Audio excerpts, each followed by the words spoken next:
Yeah, I was going to ask you about that. I mean, Lebanon was already facing economic collapse and multiple humanitarian pressures. Does the country actually have the capacity to absorb 500,000 displaced people today? As we know, Lebanon has been through many conflicts and many phases of this current conflict.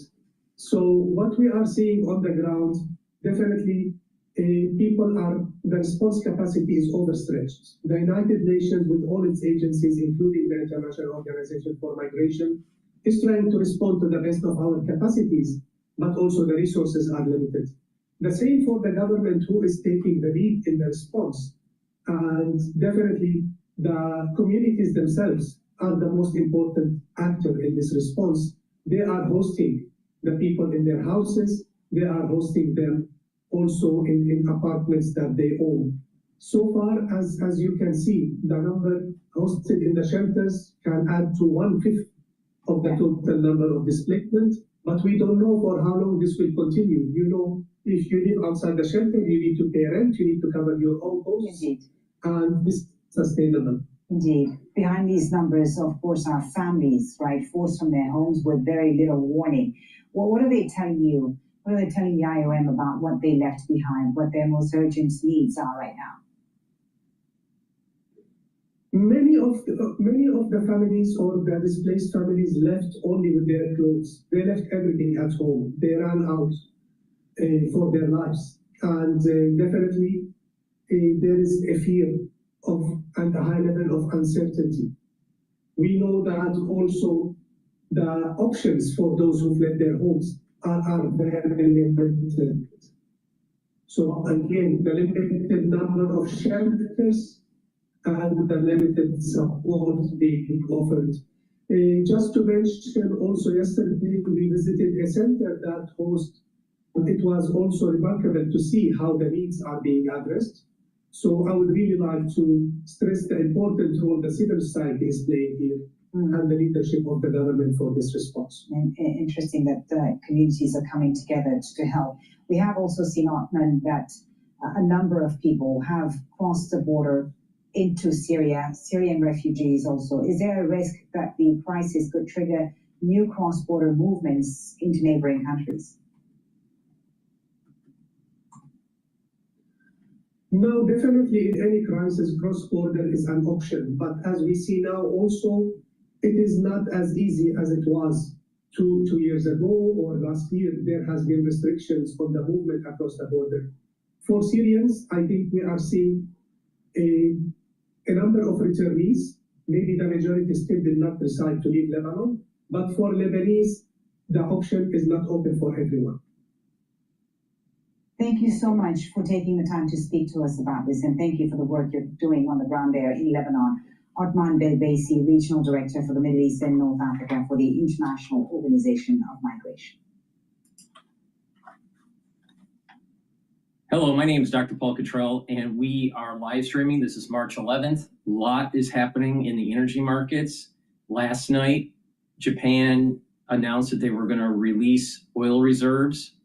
The reason being, because of the war between the United States and Iran, the Strait of Hormuz is clogged up. Oil's not flowing.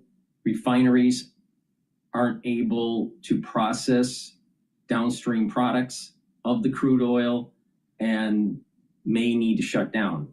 So it's really important to prevent the refineries from shutting down to feed oil into the refinery, because if you shut down a refinery, it's going to take weeks, if not months, to reboot it.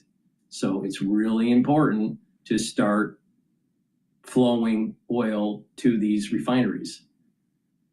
The G7 talked about releasing reserves. Also, the IEA announced, or will be announcing today, if they are going to release reserves. So it's going to be moving the markets. Oil is trading at about $85 a barrel right now, and natural gas is trading at 3.117. We're live streaming on YouTube, Brighteon we're live streaming on YouTube and Rumble. Also, my website, the-studio-reykjavik.com. You can watch both versions on my website, the large screen and the one with the telemetry of the market. And we're simulcasting on X Spaces.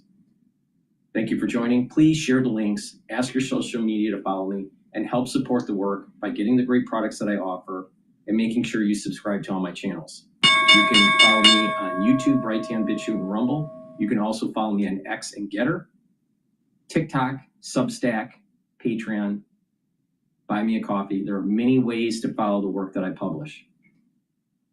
If you get the products that I offer on my store, the market just opened, but if you get the products that I sell on my online store and you use them regularly, you're going to be able to slow down the aging process and boost up your immune system. All these products that I offer, I take regularly.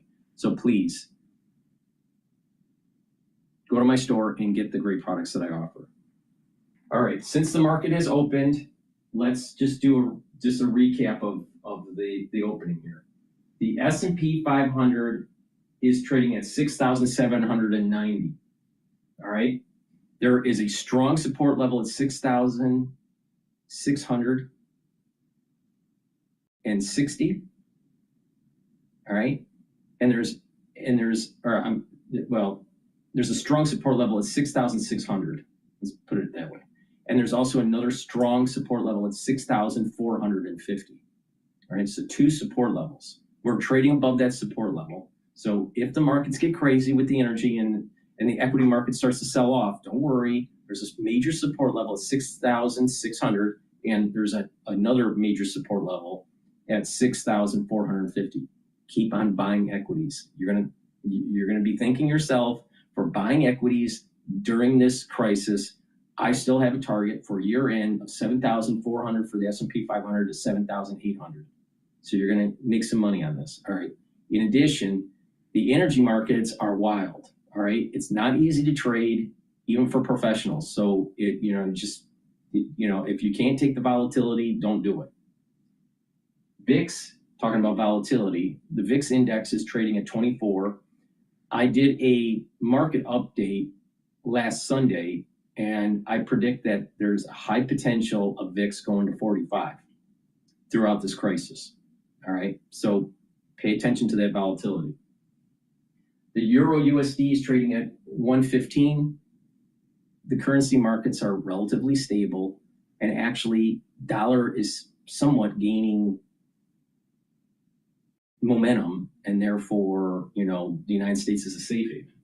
The Japanese yen is trading at 158.54. Oil is trading at 85.39, and Bitcoin is at 70,000. Now, in terms of ETFs for the energy sector, you want to take a look at Gush and DRIP. Gush is trading at 34.44. DRIP is the inverse of Gush. That's trading at 5.4. And UCO is long leveraged ETF for crude, and that's trading at 33.98. All right, with that said, please go to my store, the-studio-reykjavik.com. Get the products that I offer to help to improve your health and wellness. These are products that I use regularly. Get the structural nano silver soaps. They neutralize and help your skin. Use them daily. You can get it in lemongrass. I have it in stock in lemongrass and also in peppermint. Get a few bars for your household and use these very high quality soaps.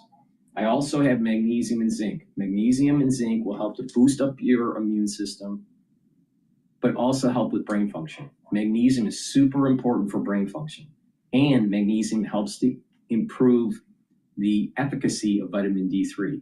So when you're taking vitamin D3, it'll work better in your body when you're also taking magnesium. So please go to my store, get the magnesium and zinc, take it every day.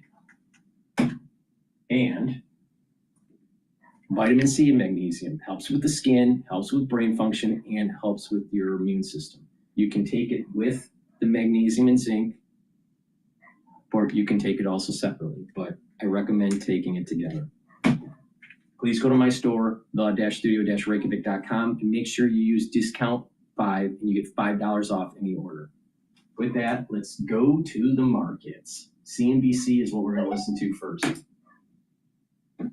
Yes. But I do think, in general, that when you have a conference call like Oracle, which was no longer just pound the chest, and just matter of fact and how big you are, and you know they're going to make money in the back end, that allows Nebius, that allows CoreWeave, that allows Core Scientific, it allows so much to go up. And I know that we have to talk about Hormuz, but if you were to talk about AI, Oracle tells you it's happening. Yeah, leading the S&P this morning, as you said, it's accelerated its gains. Even some software skeptics like Ben Wright's Amelia saying this is probably going to bring some comfort to the group, although he sticks with a hold for now, Jim. But I know that Ben, it's very funny because Ben said, look, the call's a snoozer. And I was like hoping it would be a snoozer. What you wanted was just a good quarter, and you got a bird. Yeah, that's the other thing the desks are saying is what they didn't even really have to raise their revenue guide by $1 billion. No, they didn't. Now, the people who are buying it have to understand that they're going to drill you. They're going to drill you if they're at the market. Now, so that means that if you pay up, you got to remember that they have to raise $20 billion. But this kind of thing tells you, easy as pie. When you have that stock up, you want to raise $20 billion. It seems like you can do it in a couple of days. It's a remarkable thing, and it's a shame that it's being. Well, now it's really showing its true colors. I was just shocked when Morgan was on, and I love her show because you get a kind of good pre of what's going to happen, and you look at it and say, do they not know? Do these guests not know what's about to happen? I mean, this was Vesuvius, and all the people were betting against Oracle. I've seen them in their frescoes. Yes. If you missed what Ellison said about these SaaS compliments, take a listen. Thank God we have these coding tools now that allow us to build a comprehensive set of software, agent-based software, to automate a complete ecosystem like healthcare or financial services. That's what we're doing at Oracle. That's why we think we're a disruptor. That's why we think the SaaS apocalypse applies to others, but not to us. Now, you said yesterday that they never lack for confidence, right? So I said that it's going to be great. Yeah. They on the palm school, they're like, well, they're coming out of the tunnel. You have to understand, they're doing There's the the dry ice. Yeah, and they're like coming out there, and you don't want to get in their way. And one of the things that I thought was incredible is I even thought that they might have to sell Cerner, which I think is a mistake. This goes against Epic, which is just unbelievably powerful. Get rid of hospital, you have Epic, it's everywhere. A great portal. I then felt into this that even. All right, let's go to Al Jazeera. They're talking about the Strait of Hormuz and the trade disruption here. Let's find out more about this, the impact on the global economy, with Frederick Schneider, who's an economist and a non-resident fellow at the Middle East Council on Global Affairs. He's joining us from Edinburgh in the UK. Thank you so much for your time. So nearly 1/5, as we saw there, global oil flows through the Strait of Hormuz. Now, if Iran even partially disrupts this route, are we looking at a short-term market shock or a structural global energy crisis? Well, the market is kind of split about that, and we see that in the volatility of the price. But in general, I think the impression is that there is an economic lose-lose situation for everybody, for Iran, for the United States, and that will force an end rather sooner than later. But I'm not that sure. I think the economic pressure is on, but there's no off-ramp really, neither for Trump, although Trump is waging a highly unpopular war. He's a very unpopular president. Inflation will only increase that, but I don't think he has a face-saving off-ramp, and he might just be carried away by the unstoppable momentum at the time. So you don't think the U.S. is in a better position than most countries to absorb the shocks, or is it as vulnerable?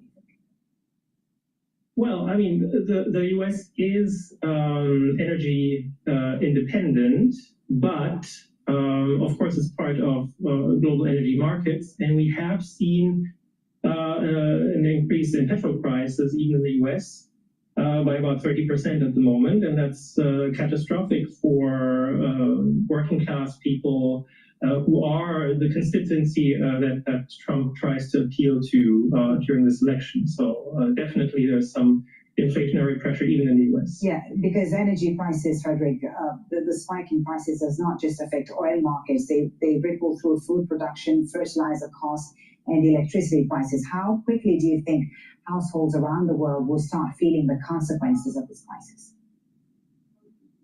Well, we're already seeing that, right? If you take Asia, for example, which is the primary place of demand for Gulf oil and fertilizers and gas, we see places like Japan, South Korea, Thailand, Vietnam, India, they are all increasingly exposed to that. And we see them already taking measures like closing schools, putting university lectures online, implementing four-day work weeks, rationing gas supplies away from industry towards households, etc. So we already see that. Same in Europe. I just came back from Germany, and I saw prices at the pump above €2. Gas prices have shot up by 70%. So we're already seeing that around the. So if the conflict persists, Frederick, do you think we could see, geopolitical realignments in energy markets accelerate, particularly among Asian importers who are heavily dependent on Gulf oil? The intention is definitely there. It will depend a little bit on, what if we have stagflation, we also have high interest rates, and that makes borrowing difficult to invest into these things. But definitely, for example, consumers will be driven towards buying EVs. They will be driven to buying heat pumps, rooftop solar. There will be a drive to just diversify hydrocarbon sources, definitely. And this will have some long-term. People are being stupid. You know why?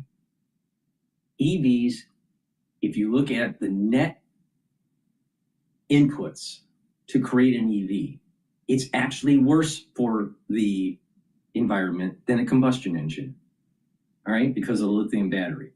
In addition, EVs cost a lot. They're not durable. You can't keep an EV for 6 years. It's like driving an iPad, all right? So to replace the powertrain in an EV is very costly. Take a look at the aftermarket for an EV. Is it really good? A pure EV. Hybrids are a little different, but a pure EV, there's no aftermarket. Why? Because they're trashed. You can't, these batteries they're not, it's not a vehicle that has durability. In addition, when you plug in your EV, it's going into the grid. Now, unless you have solar panels on your home, which most people do not have, but if you're plugging it into the grid, where do you think that energy is coming from? Most of the grid in the United States is based on coal and natural gas. Now, if the feedstock is natural gas, these energy markets aren't just crude oil, it's also natural gas. So natural gas is going up and crude's going up. So getting an EV isn't going to help you because you're still going to have elevated electricity bills. Stupid. All right. With that, let's go to, I want to listen to the BBC here.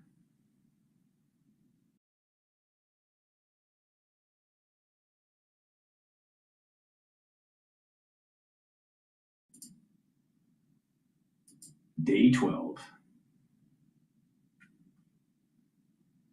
Well, let's turn now to David Metzer. He's an Israeli government spokesperson in the office of the Prime Minister Benjamin Netanyahu. Good afternoon.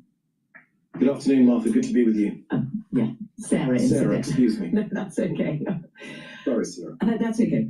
The new Ayatollah we were hearing there about Saudi Arabia waiting to see what direction he's going to take Iran in. What do you know of him the son, of course, of the last Ayatollah, Ali Khamenei. Well, Israel and the US haven't undertaken this action to replace one Ayatollah with another Ayatollah. We're confronting this regime that is racing towards nuclear weapons. They're building ballistic missiles and unleashing terrorist proxies across our region. So what this Operation Roaring Lion is all about is about removing that threat before it becomes irreversible. Do you have any information about him? I mean, because one thing Israel has made clear is just how good its intelligence on those within Iran is. What information do you have about him? Do you know, for example, how badly he has been injured? I've got nothing to share with you, but what I can tell you is to the people of Iran, and also to the many Iranians in the diaspora, but ultimately to the people of Iran, they should well understand, and if they're able to listen to the BBC in Iran, our Prime Minister said this very, very clearly. We are waging an historic war for your liberty. This is a once-in-a-lifetime opportunity for the Iranian people to remove the Ayatollah regime and gain your own freedom. And together with the United States, we're hitting the tyrants of Tehran harder than ever before. Okay, so the old Ayatollah is no more, and I want you to know that neither Israel or the US or the people of Iran or the US want him to be replaced with just another tyrant. So the time is coming soon for the Iranian people to react. Right, but okay, I'm going to come to the moment. I just want to know, I was asking you about the Ayatollah, the new Ayatollah. We haven't heard from him yet. Does he have a target on his head, or is it conceivable that Israel could negotiate with him? The Prime Minister made clear last night that we're not replacing one Ayatollah with another. 85% of the Iranian people are against this regime. You just played a clip of the funeral for the previous Ayatollah. Don't be fooled. You will have seen the scenes of jubilation amongst diaspora Iranians as well as the brave Iranians on the streets of Tehran and in other cities.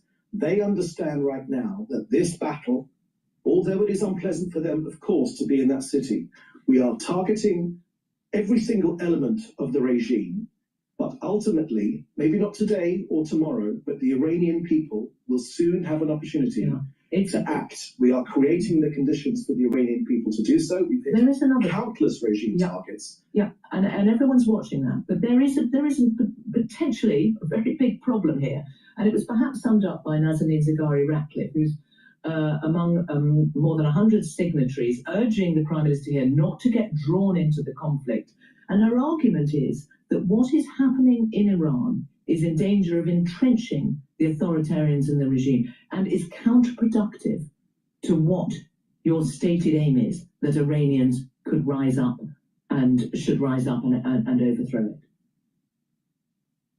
Look, in January, all of us around the world saw the will of the Iranian people. 85% of them. They said to us very clearly, help us shake off the yoke of tyranny. Now, the UK getting involved is, if I may say, Sarah, is neither here nor there. This was never about the UK being involved. This was an Israeli but her point UK operation. US We've taken out thousands, an Israeli-US operation. We've taken out thousands of the IRGC thugs and hundreds of her argument, and the argument is that what you're doing could be counterproductive because you are entrenching the authoritarians rather Absolutely than... not. Because Absolutely people... not. Iran is not Afghanistan. Iran is not Iraq.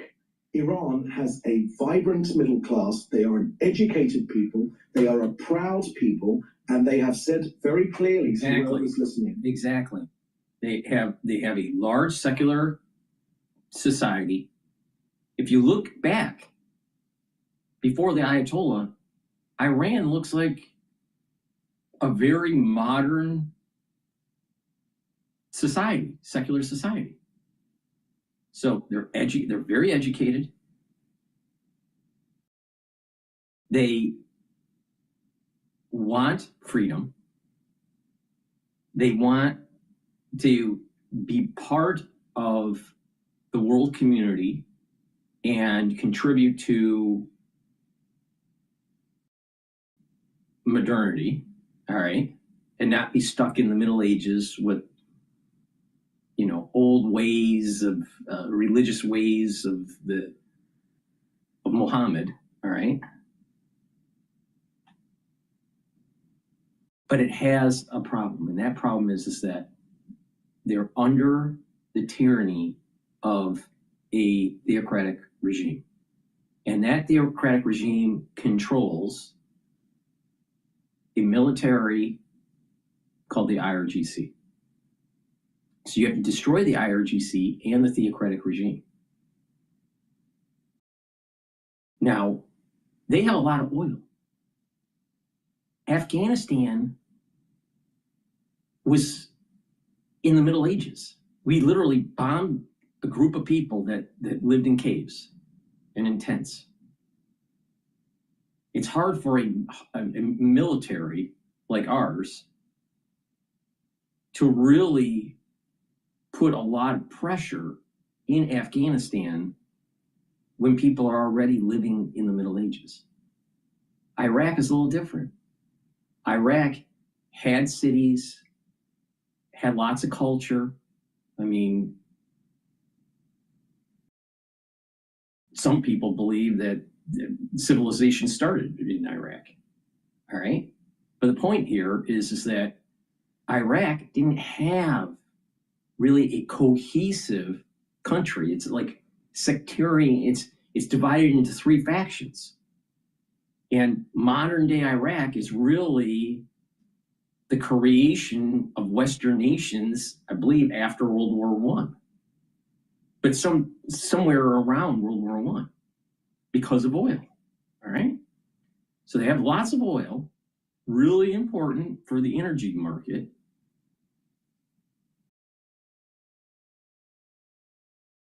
They had civilization, but because of the infighting between the three factions, the population in Iraq isn't as educated. It's not as secular as what you have in a larger nation like Iran.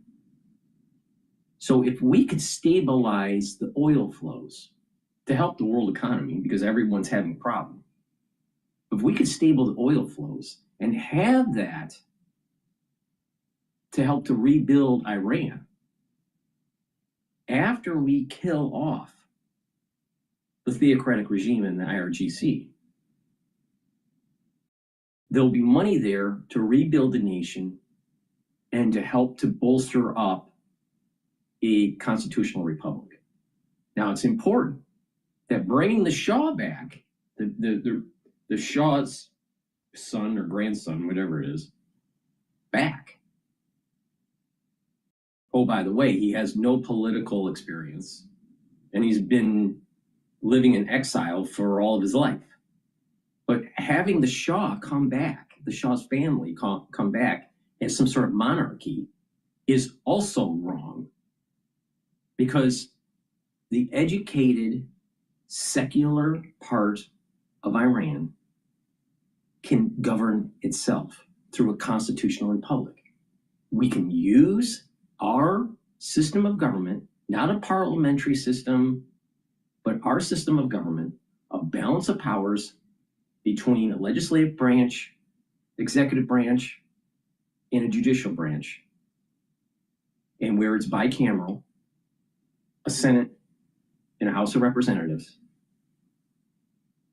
When you do that, and you leverage to stabilize the economy in the currency markets, the IMF and the World Bank, and we as a nation and some allies, using some parts of the UN as an institution to help to make sure there are free elections, Iran can be a constitutional republic.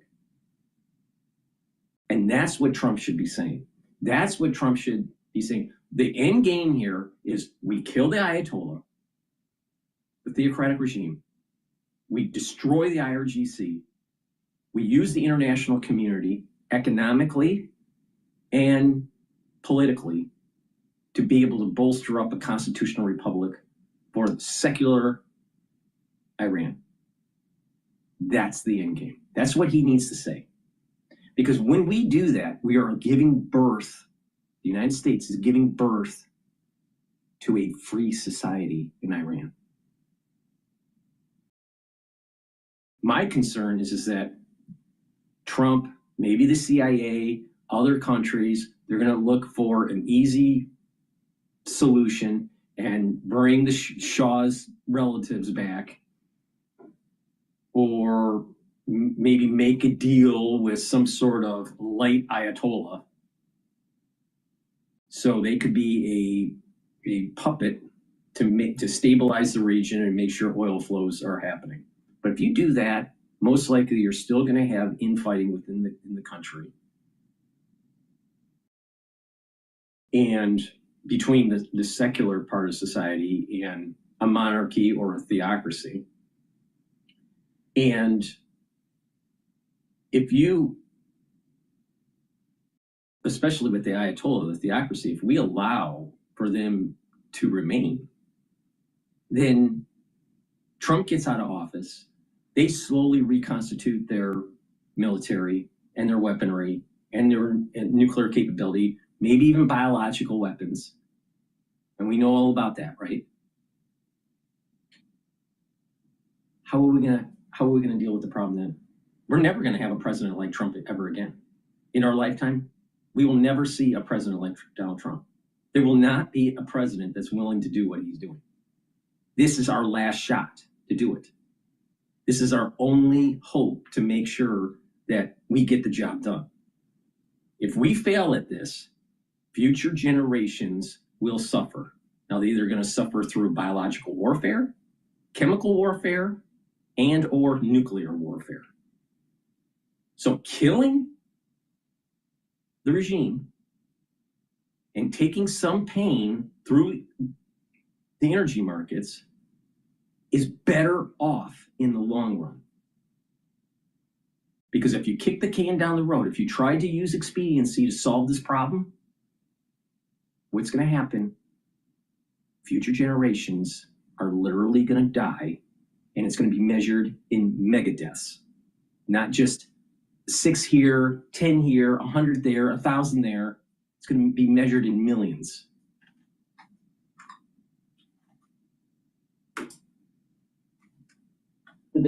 But unfortunately, there seems to be a huge vacuum and miscommunication within Tehran. So the more dovish side of the regime, or the civil side of the regime, the president, the foreign ministry, the ambassador, wants to de-escalate with the region, but perhaps the Revolutionary Guard have a different agenda.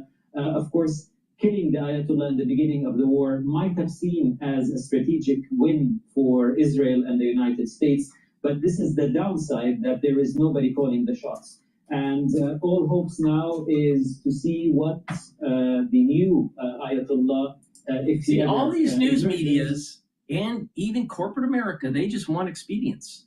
They just want a simple, quick solution. Who's going to be the leader? No, that's the wrong question.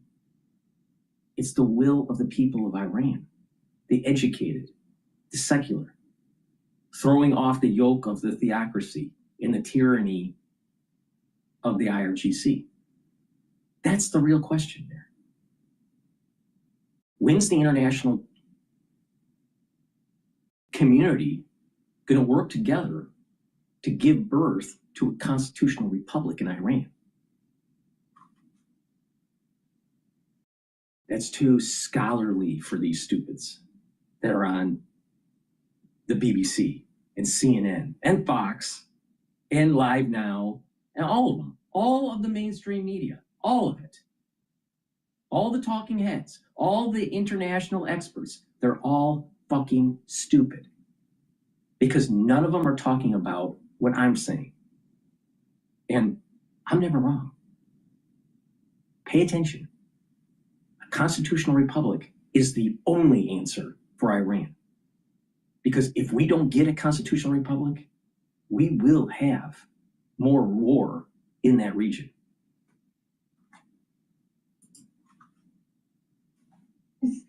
Within the administration and in the Republican Party about last week's oil spike. I think right now Republicans see it as a manageable problem so long as it's not a persistent issue for the GOP. But there's definitely, what I'm sensing is some nervousness about that, for sure. Well, that essentially will come down to the cost of living, of course, which, of course, he was elected to solve.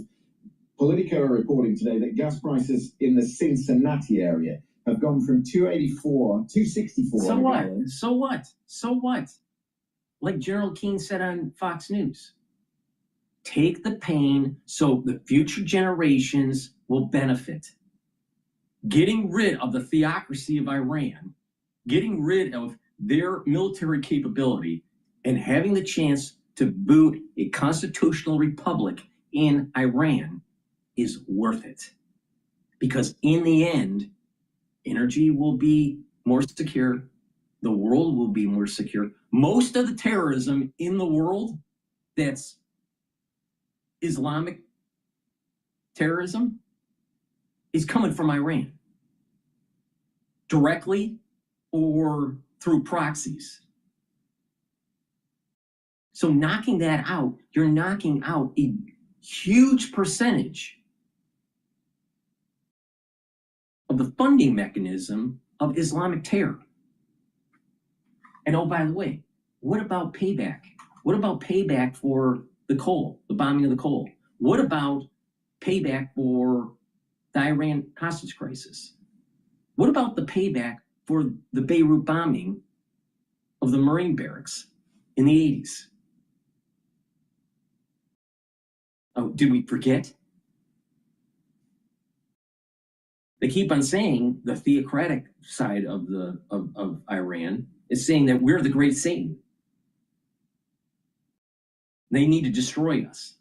So if they have capability like biologic, chemical, radiologic, don't you think they'll use it? They have drones, they have ballistic missiles, and they're hitting their neighbors. What do you think they would do with an intercontinental missile? Oh, you're worried about the gas prices. You're worried about the cost of energy. In the long run, the world will be better off.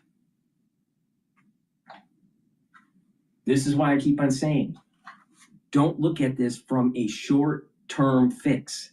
It's got to be a long-term solution. Do you think if we had a containment policy for the Nazis during World War II, that the United States would have emerged as such a hegemonic power? The world was better off by absolutely destroying Germany. The world was better off absolutely destroying the Japanese Empire.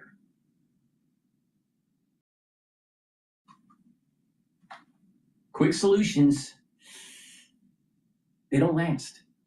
It's kicking the can down the road. And the whole problem in the Middle East has been this issue, kicking the can down the road for decades. To see some of the developments there. So having the resource to speak to people to get the most up-to-date in this fast-changing situation. The UAE has obviously established itself as a safe haven in the region. I mean, it does very well from that. It profits enormously from it. And that has undoubtedly been damaged. There must be some sensitivity about the reporting, if not to spread panic, but also to protect and defend what is so dear to the UAE. I think it's not about sensitivity. It's about accuracy. Again, as I said, in a fast-moving situation. Also, as you said, it's a safe haven. There are people here from all walks of life who have had different experiences, and there are different industries. We've just had Iranian state media saying that this is a war on infrastructure, and infrastructure in any war, in any country, is part of the national security, is an extension of national security. And, you know, I'm sure you, like I, have covered wars in different times where you have to be very careful that what information is being shared and what information we can have is not actually becoming part of the war effort or war propaganda. Do you get a sense that the interceptors which are being fired to bring down these missiles and drones that are incoming, that there are enough stocks of that, or is there some apprehension about that? I think the stocks I are don't depleting. think that's the sort of issue that you can go with a sense, even though we are hearing global officials now saying how they feel about something or they sense something. It is about facts on the ground and what's there. There isn't apprehension because, again, the officials we speak to, the sources we speak to, are quite confident of their abilities. And also, let's not forget, from Italy to France to South Korea, there are many countries There's that are breaking now news part on of this CNBC right now. IAE releases 400 million Now, barrels. one important thing to note here is that we do have to see what the flow rate is going to be. The headline number here, 400 million barrels, the largest reserves tapping. But the question now turns to how quickly can those barrels get out of storage? It's not necessarily immediate. Also, we're waiting for details here on the extent to which it's going to be crude releases versus product releases, because that is going to impact how these markets trade looking forward. But WTI now here up some 2% as these 32 member countries announced the largest tapping of strategic reserves in history amid the disruptions in the Strait of Hormuz. Guys? So, Pippa, just some context. That's about double what we got in 22. And you mentioned the flow. That's going to be an important number. But also mix is going to be important because some countries have crude to offer and some have refined. That's right. So in Europe, it's primarily refined products, while in the U.S., it is essentially all actual oil. And what we're seeing here now is that it's not just oil. It is also very much a product story, given how much passes through the Strait of Hormuz and how key that area is for refining. And so the extent to which this trickles through to things like RBOB and diesel, both key, of course, for the economy, diesel known as the tax on the consumer, remains to be seen. Also, a lot of the diesel that's refined in the United States does come from those heavy distillate barrels out of Saudi Arabia. So we have to see what the mix breakdown is. And finally, just one thing to add, there is not an SDR equivalent for natural gas. So continue to watch TTF in Europe as well as in Asia, because Qatar's facility, Ras Laffan, being offline, that's 20%. And so that could be the longer term story here. All right, oil, WTI futures are trading at 84.63. Natural gas is trading at 3.088. Gush, which is a long ETF for energy companies, with this news, it's starting to go down a little bit. It's at 34.74, and DRIP, which is the inverse of Gush, it's slowly creeping up at 5.397. But of course, we saw that wild volatility yesterday as well as Monday. And so as more trickles out in terms of what's actually happening in the Strait of Hormuz, no doubt we'll see more swings in oil prices today. Great, Pippa, thank you very much. Pippa Stevens. And just to check on gas prices, which this is how it trickles down to the consumer, average gas price is around $3.48 a gallon. And we've noted the 20% increase since the war began and what that might mean. I just wanted to show you the long-term chart, though, to the context point, on gas prices. It's happened fast. It's painful. You feel that, every day when you're driving. However, we're only at the highest level since, around 2023 or so. In 2022, we saw about $4 a gallon gasoline when we had that inflation spike. Remember when President Biden went out and tapped the SDR, People need to understand, with the flow not happening through the Strait of Hormuz, the refineries only have X amount of crude on hand to be able to keep the refinery open. They can't go to like 25% operation. The max that you can go is like 50% of throughput.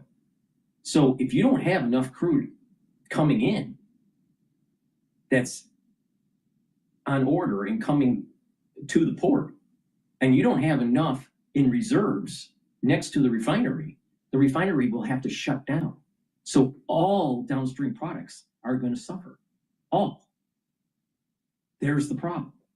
Because once you shut down a refinery, you can't just turn it back on. It takes weeks or months to boot it back up. So this is going to be a major problem in all downstream products: gasoline, diesel, jet fuel, plastics, pharmaceuticals. Also, in some cases, fertilizer. Anything that uses crude oil is going to suffer.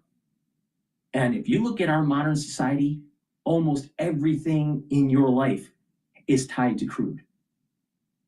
Everything. So if you think that you're going to be able to weather the storm by just putting a solar panel on your house and you know, living off the grid and all this stuff, you can't live without oil. We cannot have a modern society. You can't even have modern medicine without oil. Our modern medicine would be back into the 1700s if it wasn't for crude. And a lot of people don't understand this. So they have to release the reserves and some of the products that are in reserve by these countries to try to help with the price. But those oil reserves, they need to be fed to the refineries so they don't shut down, because you can't boot them up right away. All right, this is major. Okay, with that, I want to listen to what Bloomberg is saying about this topic here.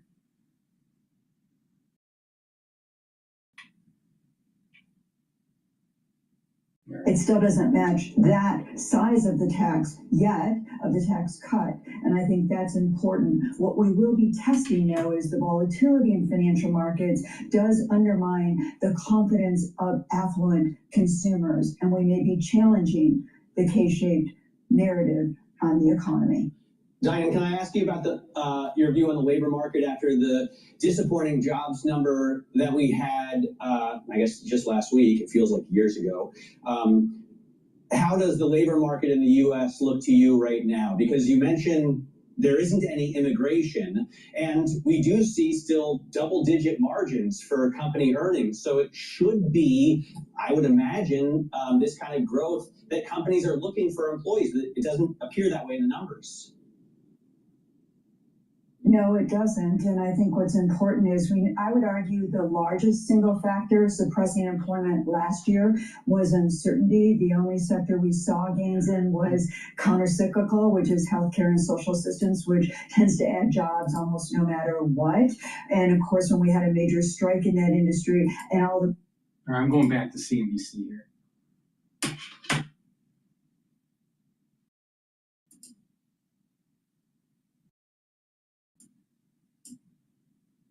It's kind of where it should bottom, if it's going to bottom in this neighborhood. So if we're going to get past the Iran stuff, we also have to look to, well, we get past the private banking issues, and you know, watching these private capital stocks, if they can act better amid just widespread pessimism. Let's go to BBC.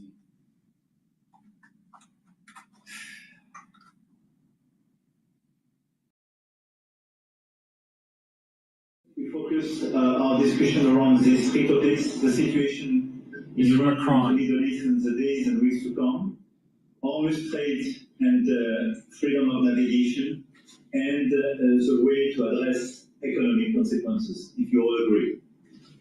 And so, Donald, if you agree, I give you the floor. This is the G7 summit. Well, I do agree, and I think we're having a tremendous impact, unbelievable actually, impact This is Trump. on the world. Because we're destroying a great producer of terror. Nobody's ever seen anything like it. It goes back 47 years. You know, another thing that's important here, the audio on that G7, it was being recorded off a cell phone, so that's the reason why the audio was so bad. But another important feature here is Trump is the 47th president of the United States. We have the anniversary of the 250th celebration of the founding of the nation. And I don't find it as just a coincidence, because I think Trump is blessed. Don't understand why, but he's blessed, all right? He's the 47th president, destroying Iran. And this all started 47 fucking years ago because of the Iran hostage crisis.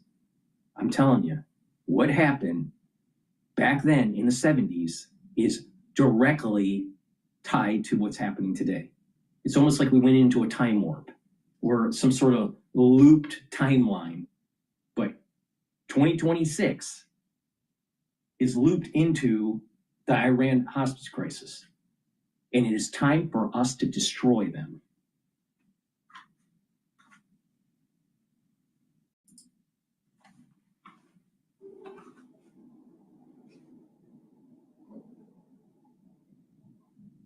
All right, let's listen into Al Jazeera here.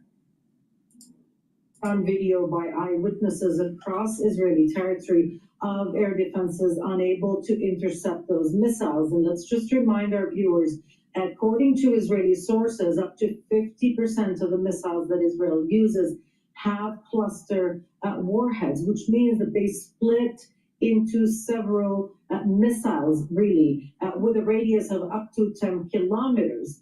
That means that rescue workers and emergency workers have to comb that radius for hours in order to make sure that there are no unexploded ordnance to really verify where they fell. We've seen reports of several fires in impact sites, but the Israeli military censor insists that all missiles fired overnight and today did not cause any damage. But the threat is clearly persistent, Noor, and Israel is engaged on another front in the north with Lebanon.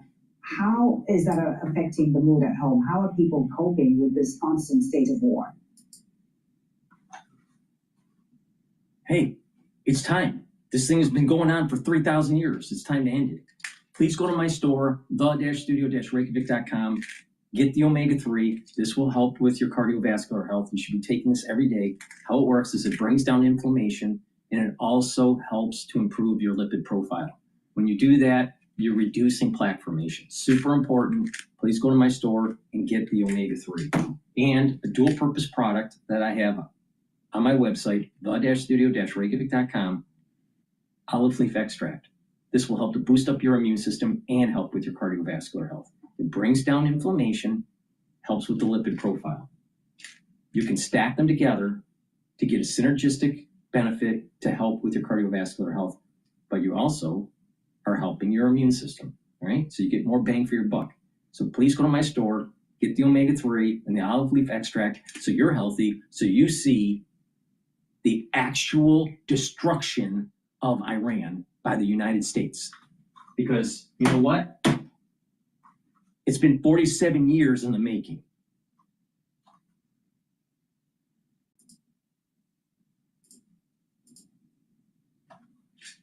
Fury, the U.S. pounding Iranian warships as the regime retaliates against its neighbors across the region. Chief Foreign Correspondent Trey Yates joins us live from Tel Aviv with the latest. Good morning, Trey. Yeah, Lawrence, good morning. It was another sleepless night here in Tel Aviv as air raid sirens blared across the city 4 separate times, sending people into bomb shelters, many missiles intercepted overhead as the Israelis and the Americans continue to degrade the Iranian regime and their ability to launch these types of attacks against Israel and regional Gulf countries. We have some aftermath inside of Iran showing you some of the damage, not only around the capital of Tehran, but other areas. There is a concerted effort by the Americans and the Israelis to degrade Iran's ability to respond with attacks, including ballistic missiles, cruise missiles, and drones. Now, Israel's Prime Minister Benjamin Netanyahu spoke today about the ongoing success of this operation. We are in a campaign against a cruel enemy that wants to destroy us. We crushed their nuclear and ballistic capabilities in Operation Rising Lion. Afterwards, instead of learning the lesson, they tried to redevelop them and bury them deep underground in such a way that we could no longer target them. The Israelis are looking east. They're also looking north at the Iran-backed Lebanese militant group Hezbollah. Some new strikes there overnight. And no one's talking about individuals. No one's not only to Hezbollah, but none also of the this. IRGC. None of the mainstream media is talking about this. If a theocratic regime is allowed to remain, even if we destroy a lot of their military capability, you have a lot of smart people in Iran. All right? A lot of very educated, smart, Ph.D. level in engineering and in science. They can make biologic weapons. So even if we are able to destroy their nuclear capability, The barriers of entry for biological weapons is very low. Doesn't cost as much energy, doesn't cost as much time, doesn't cost as much footprint. It's hard to detect. So don't you think that if the Ayatollah, don't you think that if this theocratic regime is allowed to stay semi-alive, they will take the opportunity, it may take decades, but they will take the opportunity to develop chemical and biological weapons.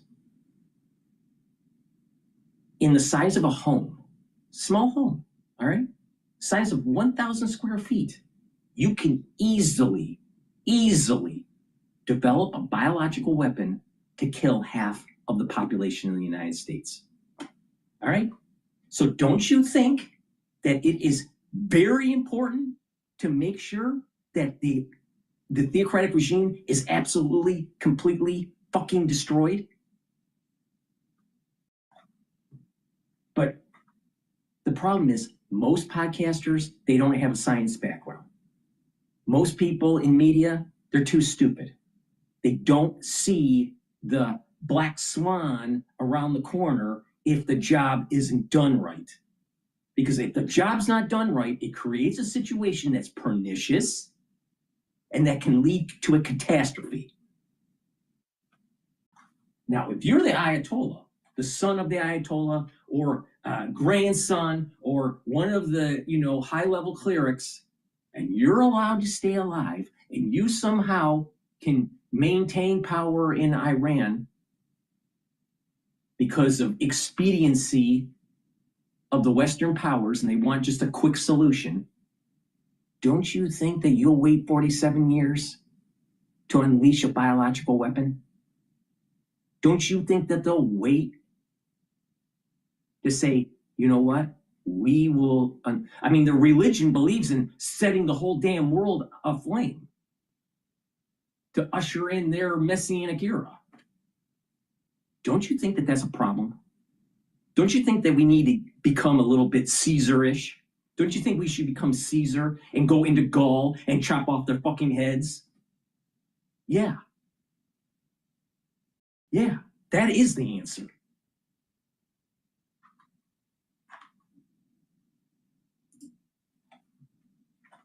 Know that according to the IDF, they have moved a brigade, the Golani Brigade that was inside Gaza, to the northern border in preparation for more offensive actions against Hezbollah. A top spokesperson for the Israeli military talking about this operation.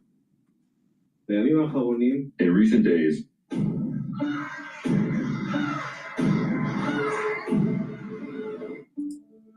something's different. In recent days, we've identified that Hezbollah is trying to increase the firing towards northern communities and expand the range of fire to additional areas in the country. Hezbollah is taking heavy blows. We are deepening the damage to its capabilities with each passing day and increasing the pressure on it. We're tracking a lot of developments here, not just from Lebanon, but also in Iran this week. There were pro-regime demonstrations. You can see people here chanting in support of Mossadegh Khamenei, the new supreme leader of Iran. What you're not seeing in the streets of Iran right now is the anti-regime demonstrations, because there is real concern about another crackdown against those civilians. We know earlier this year, an estimated 32,000 people were killed in those protests. Guys? Well, Trey, what did Netanyahu mean when he said to the Iranian people, in the coming days will bring opportunity to free yourselves? I'm working on some reporting on this specific topic right now, but there are clearly things going on behind the scenes that indicate the Americans and the Israelis want to empower the Iranian civilians who are against this brutal regime to go to the streets once again. We don't know exactly when that will happen or if the conditions will remain in a way that would allow them to go to the streets and not be killed by security forces. But we do know, as a result of Operation Epic Fury, many of the people responsible for the crackdown on protesters have been taken out, and the besieged forces and IRGC headquarters in Tehran have been destroyed in this operation. And so these heavy blows will continue to be inflicted on the Iranian regime, and we can expect an increase in strikes throughout the day today and even into tonight. Hey, your reporting that you started off with when it comes to the brigade that was on the Gaza border from Israel, Is that a ground force that's making its way? Yes, it is, Lawrence. It's a ground force. The Golani Brigade was one of the, you could describe them as the tip of the spear for the Israelis when they were entering on the ground to fight Hamas inside Gaza. We met many of these soldiers throughout the course of the war, and they are trained ground fighters. They have the ability to go into Lebanon deeper if the Israelis make that decision. Right now, we know there are tanks and troops deployed in southern Lebanon. Over the weekend, 2 Israeli soldiers were actually killed by Hezbollah in southern Lebanon. But it's an incredibly difficult terrain to operate in, and again, an indication of why they are moving the Golani Brigade, a brigade that has this fighting experience. So, Trey, a little bit of analysis and mixing with the reporting with this question. Why do you think the Arab Gulf states, I just saw it today, Saudi Arabia stopped ballistic missiles aimed at Prince Sultan Air Base. We saw the UAE been targeted again yesterday. At what point do they start standing up for themselves and hitting back? Do you think the very soon, very soon, Qatar's representatives have basically said that this is a sovereignty issue. Iran bombing Qatar is an act of war. So you have nations, and here's the thing: a lot of people don't understand. You have the Sunnis and the Shia. Iran is Shia. A lot of the other Gulf states are Sunni, all right? But they have populations that are small that are Shia. And so, you know, they're a little bit worried of maybe some instability in their country.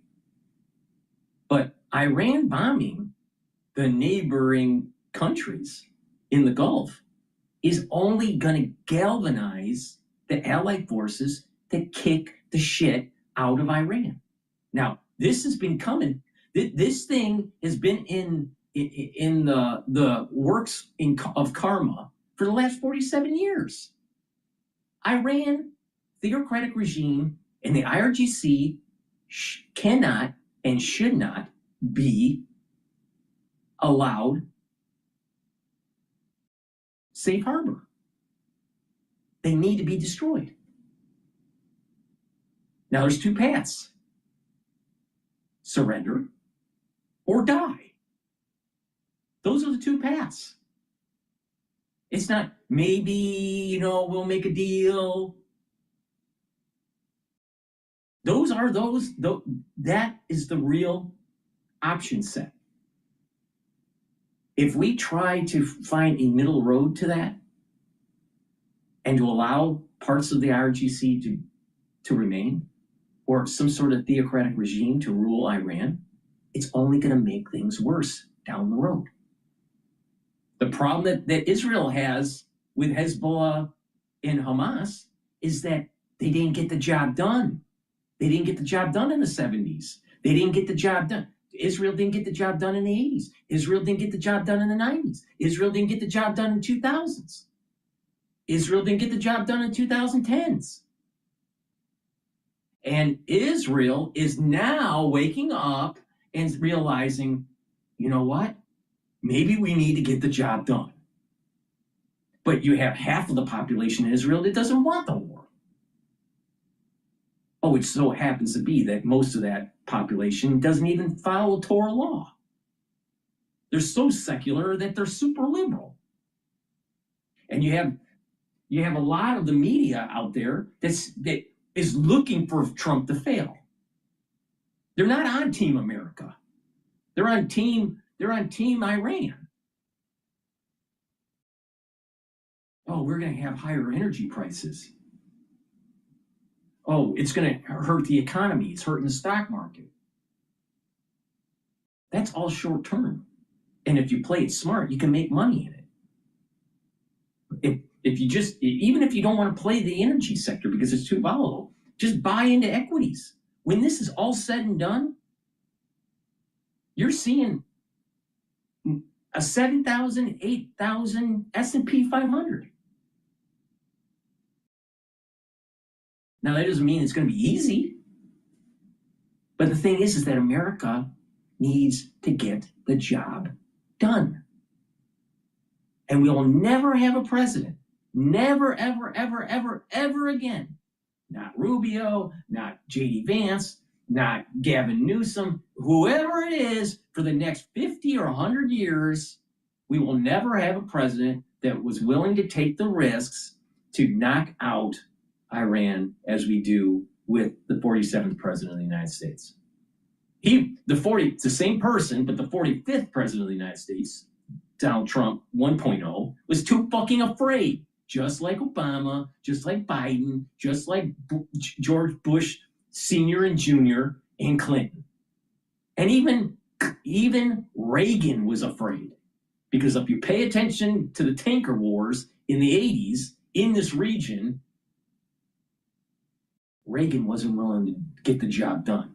Now, if Reagan got the job done then, we wouldn't be in this problem. But he was afraid. So, since Donald Trump 2.0 is a different type of president, we finally have a president, the 47th president of the United States, willing to get the job done. But I am worried that a little bit of Trump 1.0 is going to say, maybe I can make a deal with the Ayatollah. Maybe I can make a deal with a lesser version of the IRGC. Maybe I can make a deal with the Shah's family. I have good relationships with President Xi. And it's such a stupid comment. You know why? Because if you have a good relationship with the President Xi, that doesn't mean that the next president. So the president represents the United States. It's not your personal relationship.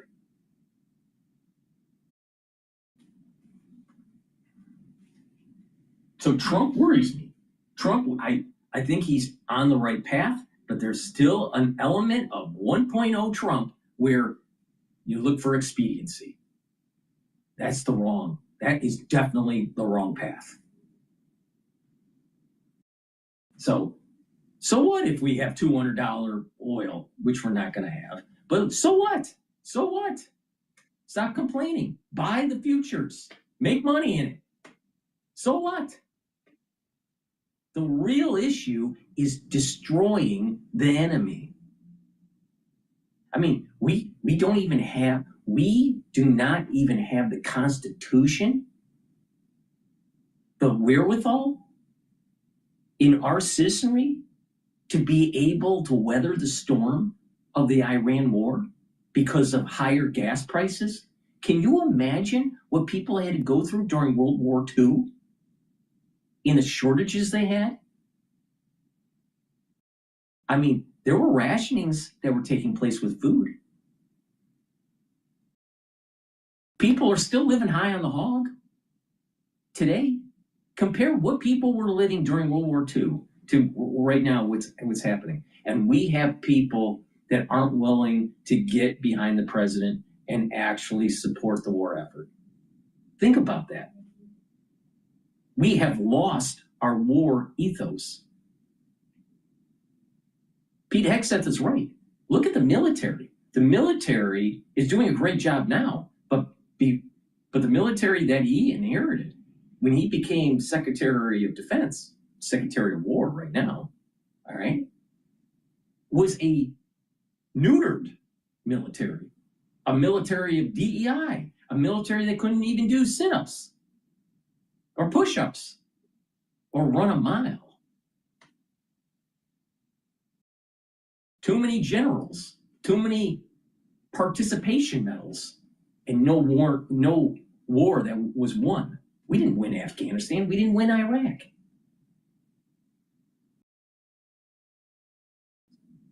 The bottom line here is this. The United States needs to have a stronger backbone. And the population, it's not there. It's not there. You see it in the mainstream media. Oh, your gas prices are going to go up, so we got to shut down the war. Well, what about kicking the can down the road? What about dealing with the problem? If you have cancer, but the treatment for cancer is painful, do you stop the treatment? Let's say there is a high probability of having your cancer go into remission or to be cured of it, but you have to go through some pain. Do you go through the pain? Or do you just say, I don't want the pain anymore, I'm just going to die from cancer? That's the situation that we have with Iran. Take the pain now, and things will be better in the future. That's what the greatest generation did. The greatest generation went to war, and they had food rations, they had, rationing of energy. But today, oh my God, people start having a mental meltdown that energy prices are so high and, they're so stressed because of the news. And so they have to take their mental medications because they have, anxiety and all this crap. They couldn't even, if you teleported these people into the 1940s, they wouldn't be able to survive. They're weak. They're weak. What about teleporting these people that can't deal with the stress and the anxiety of the news? Teleport them during the Great Depression. This is a major problem in the United States when it comes to its population.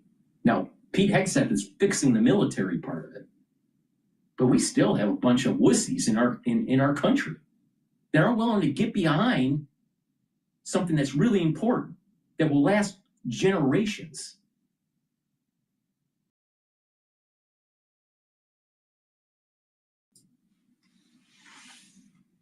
Would like them to do that. This is another great question, and I want to be careful with my reporting here. I'm also working on a story about this, but there are conversations happening behind the scenes about possible involvement of Gulf states. They understand they're taking a massive amount of ballistic missile fire and drone attacks against not just U.S. military targets in their countries, but also the civilian population there. And so certainly this is a consideration. I've also been talking with Gulf sources, and they say there is a red line. We're trying to understand what that red line is as these attacks unfold. But the fact that we're seeing drone attacks and missile attacks against cities like Doha, Abu Dhabi, and Dubai, these are areas where international tourists go. We know there were thousands of American citizens earlier in this war that had just been vacationing there. These are countries that are not used to taking this type of incoming fire, very different from Israel. And so those conversations are taking place, and considerations are underway about more involvement, possibly not just defensive, but also offensive capabilities. That would be a game changer. Yeah, and you know what I thought about? We interviewed someone, wasn't it the lady we interviewed? She was stuck, she was an American, she was stuck in Dubai. And I instantly thought, like, these drone attacks are happening where a lot of Americans are not able to leave. Have the Americans who have wanted to get out, have they been allowed to get out now? Yeah, absolutely. Tens of thousands of Americans have been able to leave the Middle East as a result of efforts that were made by U.S. Secretary of State Marco Rubio, Assistant Secretary of State Dylan Johnson, and others who have been behind the scenes working with not only charter flights, but also ground transportation and coordination to get Americans out of harm's way at no cost. And so that has been a very successful effort so far. We've even seen some of the video of Americans returning, for example, to Dulles Airport outside of Washington after they've been able to get out of the Middle East. And so we understand these efforts will continue, but so far tens of thousands of Americans have been able to come home in the aftermath of this war beginning. All right, thanks so much, Trey. Thanks, Trey. Are they trying to get an economic toll, have the region pay an economic toll, the wheel pay an economic toll? The one way to do it, to bring that price of oil down and gas, is to start escorting the ships. I hope we start doing that. Yeah. The minute the escorts stop, you're going to watch the price per barrel go down. It's already down to the 85 from 120. It did go down. Meanwhile, now let's go to Steve Harrigan, who is live at the border between Iran and Armenia. Steve. U.S. Central Command saying that Pluto TV has a universe of free content. This is the message. Pluto TV is always. U.S. Central Command saying that they have destroyed 16 mine-laying Iranian ships in the Strait of Hormuz. Of course, that narrow waterway is where 1/5 of the world's oil flows through. President Trump issuing a stark warning, posting, if for any reason mines were placed and they are not removed forthwith, the military consequences to Iran will be at a level never seen before. Central Command also posting the following numbers. They say that 50 Iranian Navy vessels have been destroyed, basically rendering Iran's Navy combat ineffective. Also, there have been 140 injured U.S. service members. Of those injuries, just 8 seriously injured. And finally, a stark warning on potential internal dissent in Iran. Iran's police chief saying that protesters on the street will be treated like enemies of the state and that security forces have their fingers on the triggers. Guys, back to you. Hey, so Steve, just real quick on the pace, it doesn't seem like a lot of people are trying to get out of Iran through that border area that you're at, right? Just a trickle? They're not. It's a sleepy little town, 2 or 3 a day. We spoke to some this morning, and that could change in a hurry. This is really one easy, free way out. The border is open. All right. Thanks so much. Steve. All right, before we continue with Fox News, please go to my store, the-studio-reykjavik.com. This stack that I'm going to show you is going to help with your brain function, cardiovascular, and also your immune system. Ashwagandha root helps to control cortisol levels and helps to control your blood glucose levels. Super important to take every day. Take ashwagandha root. You can take it separately, but if you stack it the way I'm telling you to, you're going to get added benefits. Lignans will help with the immune system and also your endocrine system. Soaks up free radicals and brings down inflammation. And turmeric soaks up free radicals and brings down inflammation. You stack these together and take it every day. What's going to happen is that by bringing down inflammation and soaking up free radicals, at the vascular level, you're reducing plaque formation. By bringing down inflammation and soaking up free radicals, you're boosting up your immune system and your endocrine system. And by bringing down inflammation and soaking up free radicals at the brain level, you are protecting your neurons. Because neurons, when they're stressed, will start to recede with their connections between each other, and your memory will decline and your cognition will decline. You want to improve that positive neuroplasticity, and you do that by making sure you soak up free radicals and keep the inflammation down. So please go to my store, get the turmeric, get the lignans, and get the ashwagandha root. Stack them together, very powerful stack, to slow down the aging process.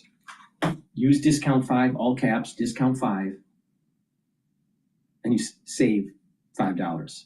Go to my store, the-studio-reykjavik.com, and oh, by the way, you're going to make money if you put some money in the stock market, S&P 500. So I just told you how to make money and also how to live longer. Back to the war. That the U.S. eliminated, our military eliminated 16 Iranian mine-laying vessels. And I asked, what are these mine vessels?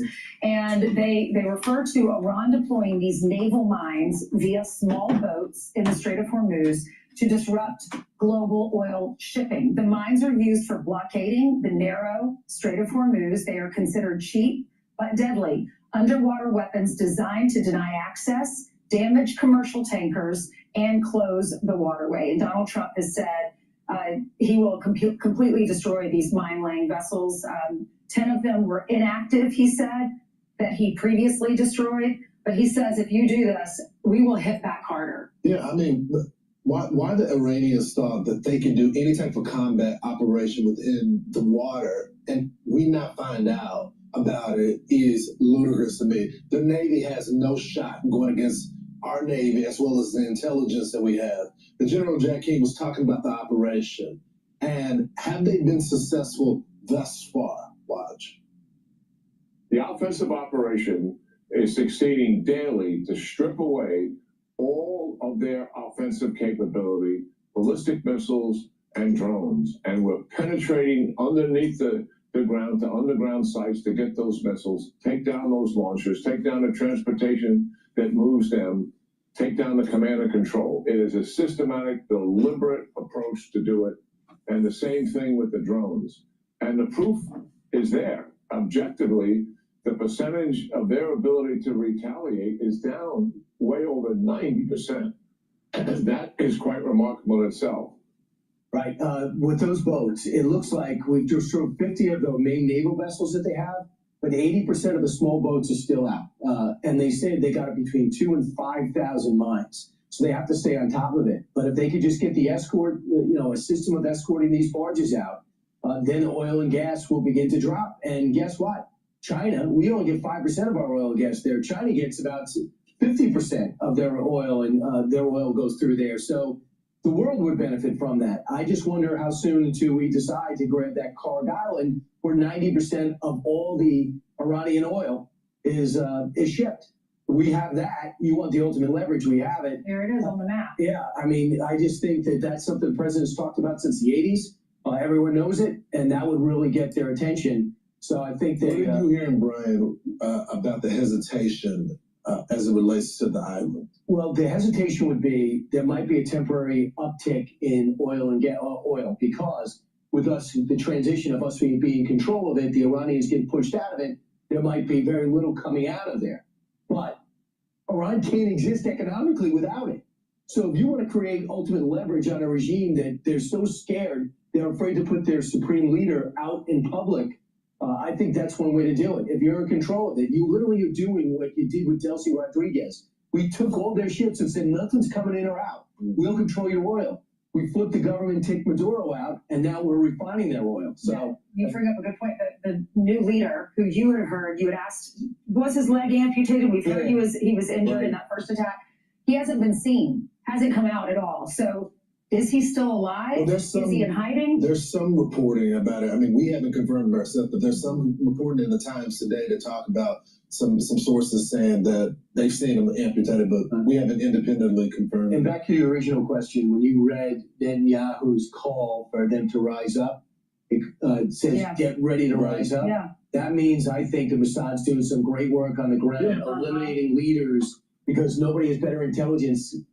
They've already shown us this over the last 2 years, 3 years, about the Iranian society, who's in command and who's going to be dead, than Israel. Real quickly, Brian, that's a good point, because it looks like even this new supreme leader doesn't have as much power, because of his father planned for all of these little brigades to have their own command. And I think that's what's happening. That's why some of the Gulf states are being targeted, is that you don't have one person leading the operation right now. You have all these little guys that are running their own little divisions. Yeah, if there was one guy more powerful, it's not the president, it's Ali Larijani. He's the guy that gave the order to start cracking down on those protesters and killing them in cold blood and piling up the bodies last month. He's still there, and he's trying to taunt our president. I'm Steve Ducey. I'm Brian Kilmeade. And I'm Ainsley Earhart. And click here to subscribe to the Fox News YouTube page. Please go to my store, the-studio-reykjavik.com. Get the vitamin B complex. This is very important if you're 40 years of age or older to take vitamin B complex. The first 4 B vitamins will help with the electron transport chain in your mitochondria, so you're increasing your ATP levels. That basically translates to you have more energy. Your cellular metabolism is going to increase with the vitamin B complex, and you're going to be protecting your neurons through vitamin B12. Clarity factor, very powerful neurostack. Gets rid of that brain fog, allows you to concentrate, and by taking this every day, you're going to improve the dendritic connections, so you're going to be thinking faster and have better memory. Super important to help improve your brain function. Get the clarity factor. Good night formula, super important to take at night, so you get into 3 to 5 cycles of REM sleep and deep sleep. It has tryptophan, melatonin, GABA, and passion flower. So you get a good rest. You're going to be in those 3 to 5 cycles of REM sleep and deep sleep, so you're detoxifying your central nervous system, consolidating memory, and improving your energy levels. A lot of people don't realize that if you don't get a good sleep regularly, you are aging faster and your brain function will decline. So it's really important to get good sleep. Go to my store, get the Good Night Formula, and you can stack this. Get the Good Night Formula, get the Clarity Factor, and get the vitamin B complex, and this is a very powerful neurostack. Please go to my store, the-studio-reykjavik.com. Use discount 5, all caps, discount 5. You get $5 off any order. Click the link in the description of this video and all my videos. Go to my website, the-studio-reykjavik.com.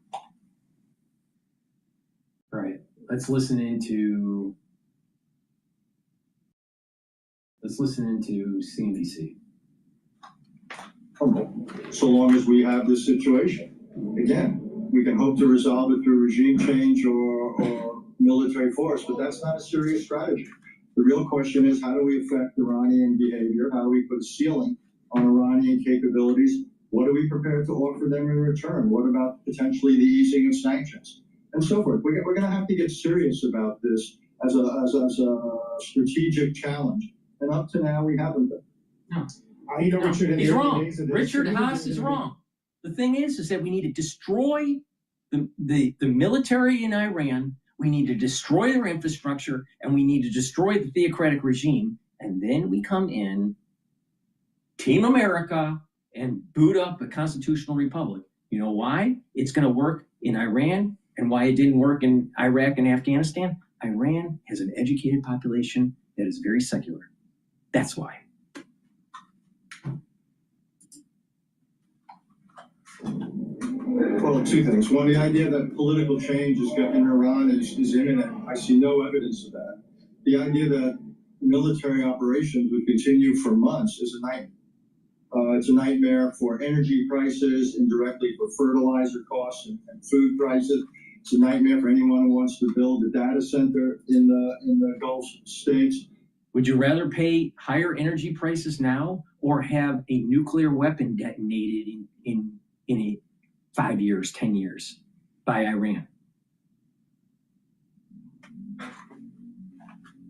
I mean, it's so asinine. Take the pain now to get rid of a major threat to the world economy, to the world stability.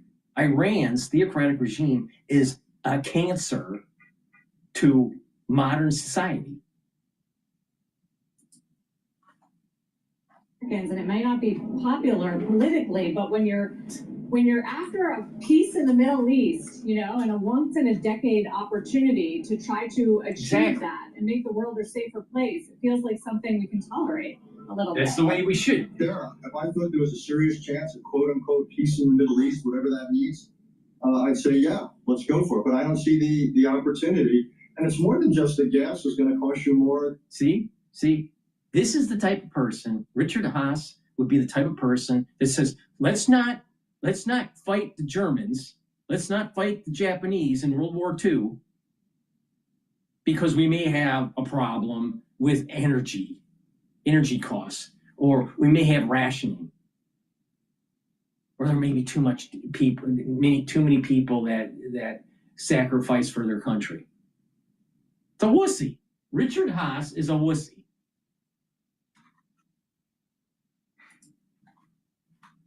You've got to get serious, not about solving this problem, but putting a ceiling on it in a way that we can live with. Difficult choices, but we've got to start making them. All right. Thank you for coming on and sharing your view, Richard. Always good to hear from you. Thanks for having me. Richard Haas, President Emeritus of Council on Foreign Relations. All right, after the break, why a tried and true strategy for investing in memory stocks like Samsung and SanDisk is undergoing a big change. We're back in a moment.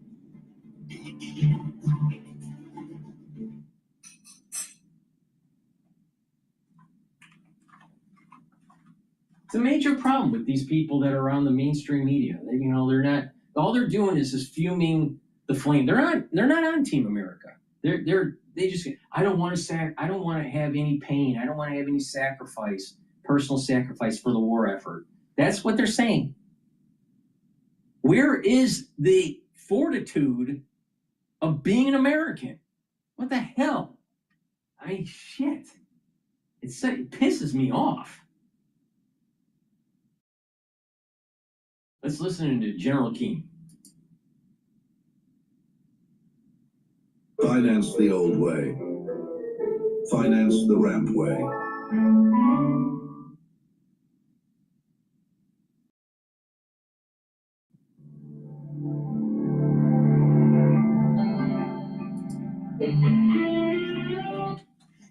Now with an assessment of Operation Epic Fury, Fox News strategic analyst General Jack Keane is with us. General, always a pleasure to have you. Thank you for joining us. 5,000 major targets in a week and a half. You see what they're doing and the threats that the president has laid on anybody that goes near the Strait of Hormuz. two complete top levels of leadership eviscerated.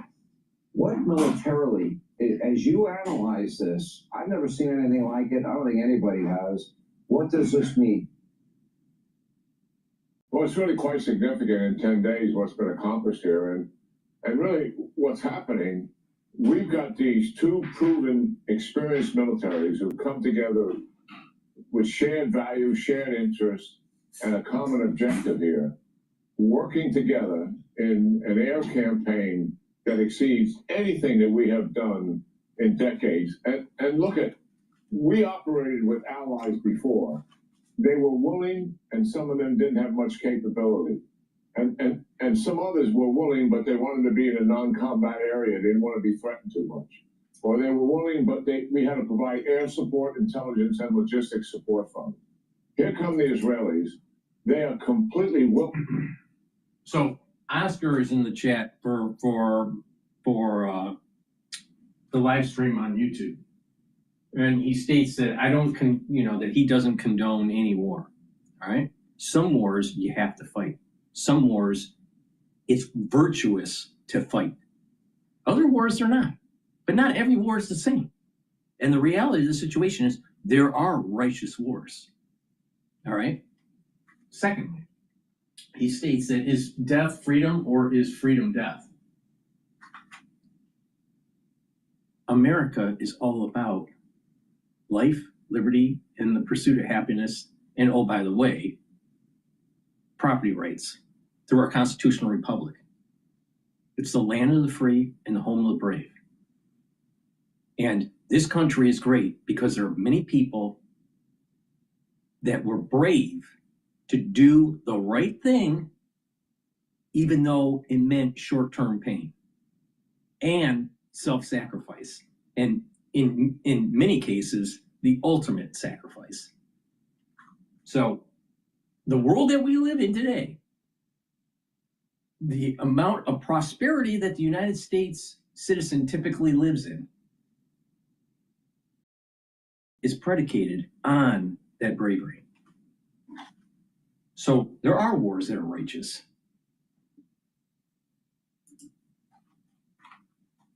And they have enormous capability themselves, and it's proven capability. They know how to fight, and they want to get into the fight. And we know why this is. They're fighting for their very survival. And they are a proven, capable organization. We have a 3-star general with a full staff inside the IDF headquarters. They have a 1-star general with a full staff inside the CENTCOM headquarters. The communication that goes on is considerable. And the trust and confidence that we have with each other is also quite exceptional in terms of what we have had in the past. And that is one of the reasons why the results in terms of the execution of the plan has been so stunning and remarkable. And nobody is exaggerating anything here. This is the facts that are on the table, and you've heard them presented here.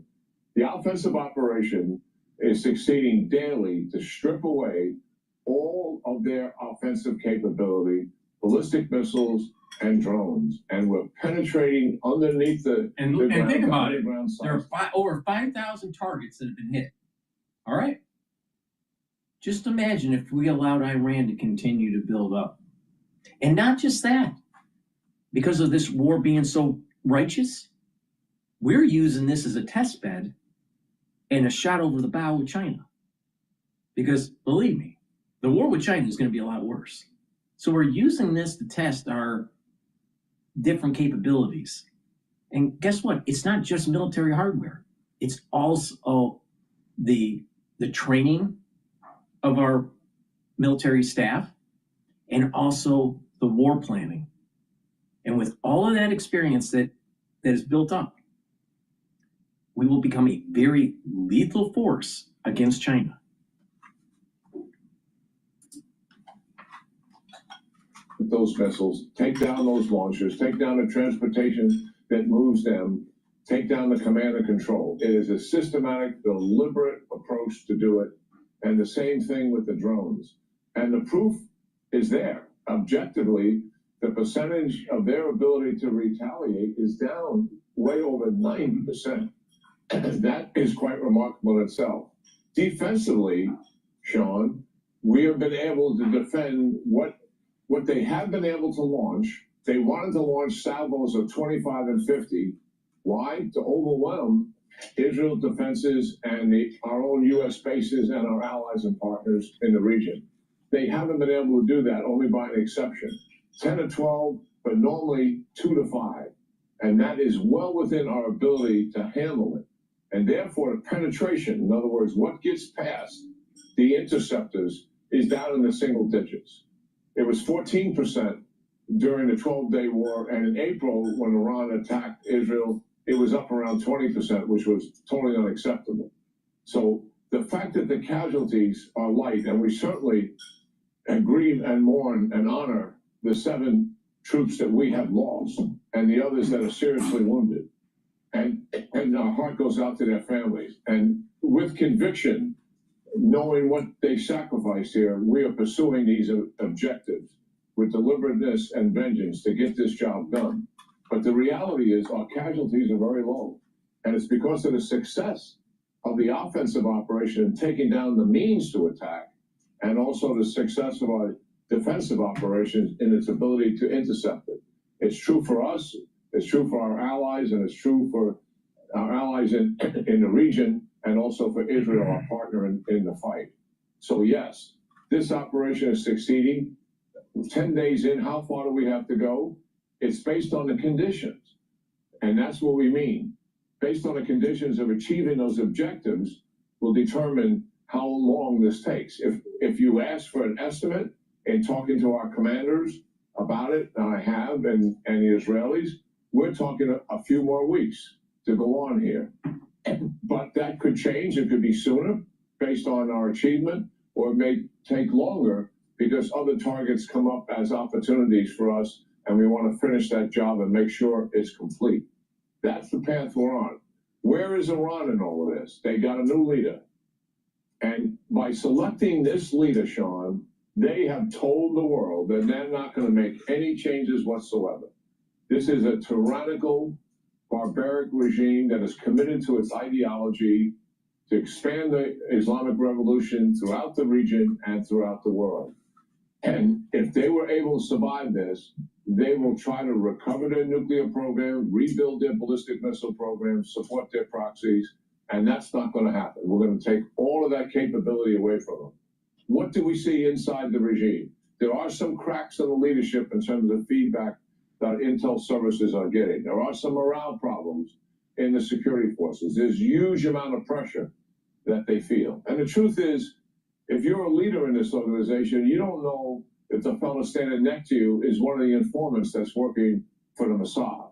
Because the exquisite intelligence we get is not just from signals intelligence, our ability to listen, or our ability to see from surveillance and imagery. It comes from informants who give us valuable human intelligence.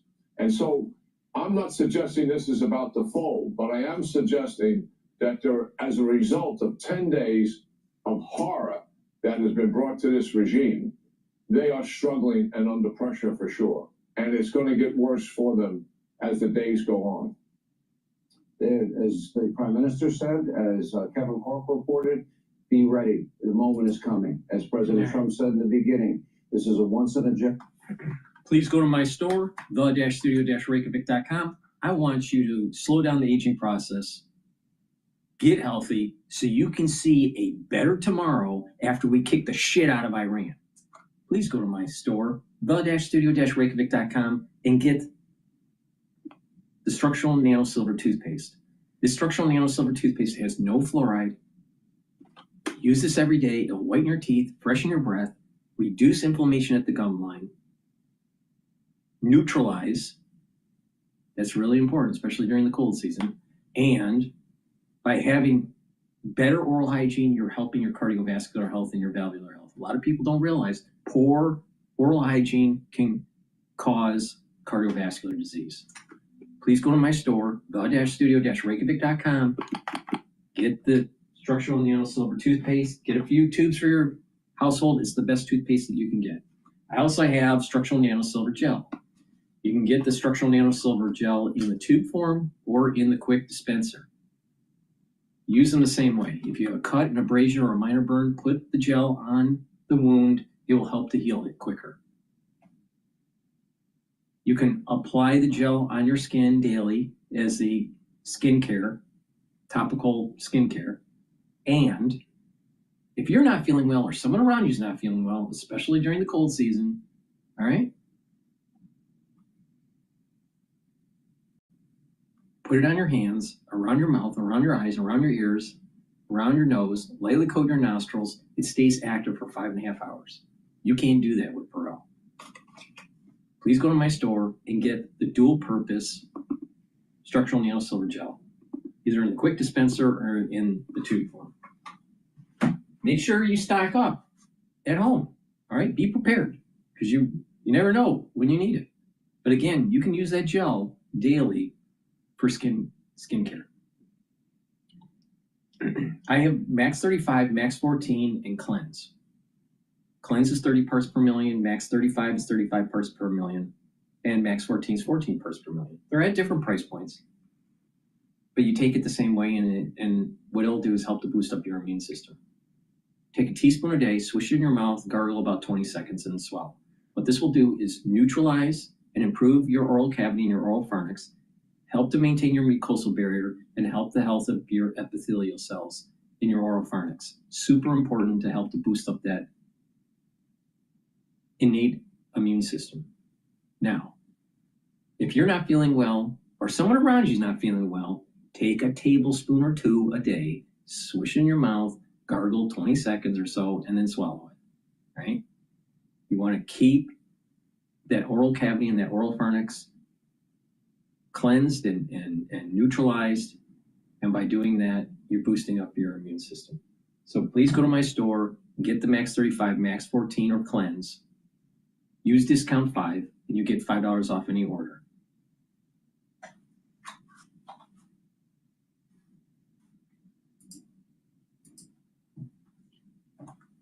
That's the Trump plan, by the way. He says, if necessary, because the risk is so high, have the U.S. Navy escort commercial ships. Absolutely. So that plan has its own risk strategy that is embedded in it, because the moment you put American sailors on the line, right now, the Americans are operating from a safe distance. They're not in the Strait of Hormuz.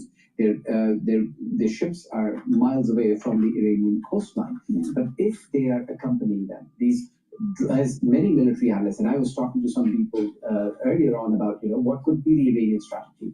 And if the Iranians decide that what they're doing on these oil facilities, they start doing in the seas where there is a multiple drone attack, which is followed by a missile, it could render these defenses absolutely paralyze them. And that is why I think you haven't seen any naval ship. They was very quickly denied by the U.S. Secretary of Energy yesterday that when they said there was a ship that was accompanied, and they said, no, we didn't do it. Yeah, they had and to retract that statement. Exactly, and that is the reason, because this essentially puts American soldiers in the line of fire, which the Trump administration so far has not been able to do. But again, the Iranians want to tell the Americans and the rest of the world they still have the capability to create disruptions. They're not going for domination. They're going to continue to disrupt naval ship supplies. They're going to disrupt air routes. We're going to go to CNN here.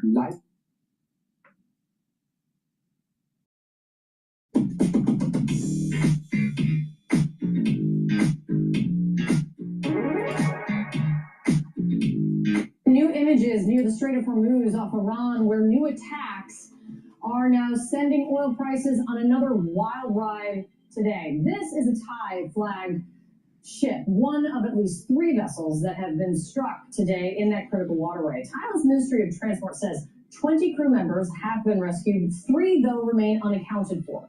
I'm going to show you a map of the approximate locations of these attacks on ships today in the Strait.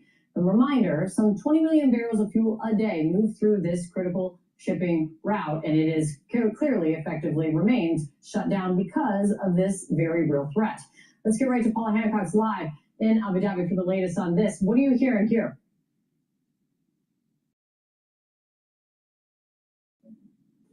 Okay, we just heard from the UN, the UK Maritime Agency, and they say that as of now, they believe that about 13 vessels have been impacted since this war started. Now, you mentioned that Thai flagged ship. We have some more information on that as well from authorities. They said that there was an explosion at the stern and then a fire broke out in the engine room. Now, this is believed to be where those 3 missing sailors were on duty at the time. So 20 rescued by the Omani Navy. We know that the captain told the crew to evacuate. They got in lifeboats and were then saved, but 3 still missing at this point. So it is a great concern that Iran appears to be ratcheting up these attacks on vessels in the Strait of Hormuz and in these very critical waters. Now, one of the vessels we understand was a cargo vessel, so we're not just talking about the restrictions of oil getting to where it needs to here. There's a lot more that there are concerns of. Now, a quick look at what else has been happening. Since Iran has said that it's going to have its most intense and heaviest operation, we do appear to be seeing a fairly consistent retaliation across the Gulf nations. Here in the UAE, we have been hearing a number of different waves of interceptions. Dubai Airport, there were 2 drones that hit nearby. We understand that 4 people have been injured there, authorities saying in the vicinity of Dubai Airport that fell. Flights have started to take off again now, though.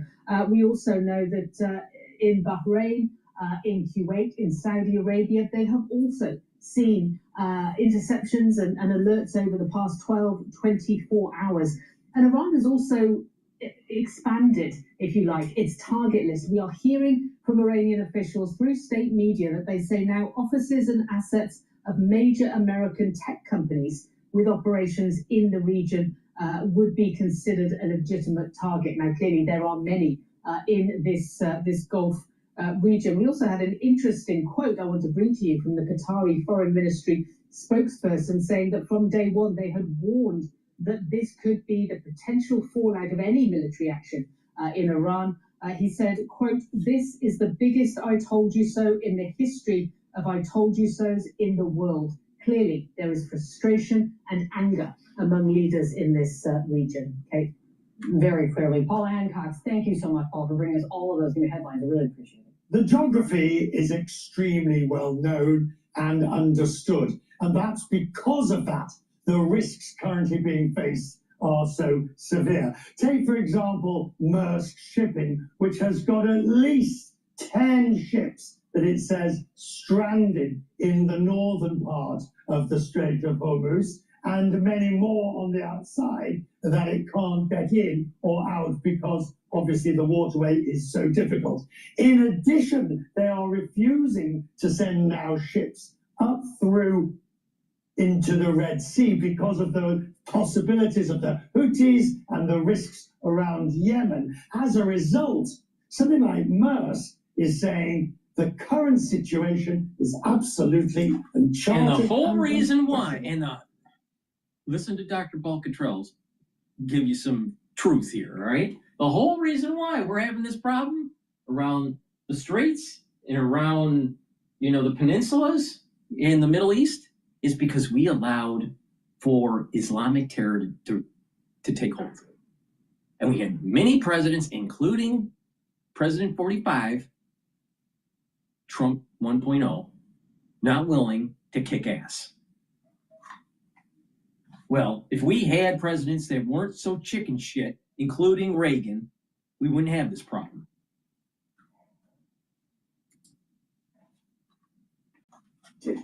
Some of the hubs on which global trade does rely on are actually being affected, are being closed by the situation right now. It's true from Jebel Ali, it's true for Abu Dhabi, it's true for a few of those hubs, and this is going to create ripple effect, I think, for a while, as we need to see how this is going to sort itself out.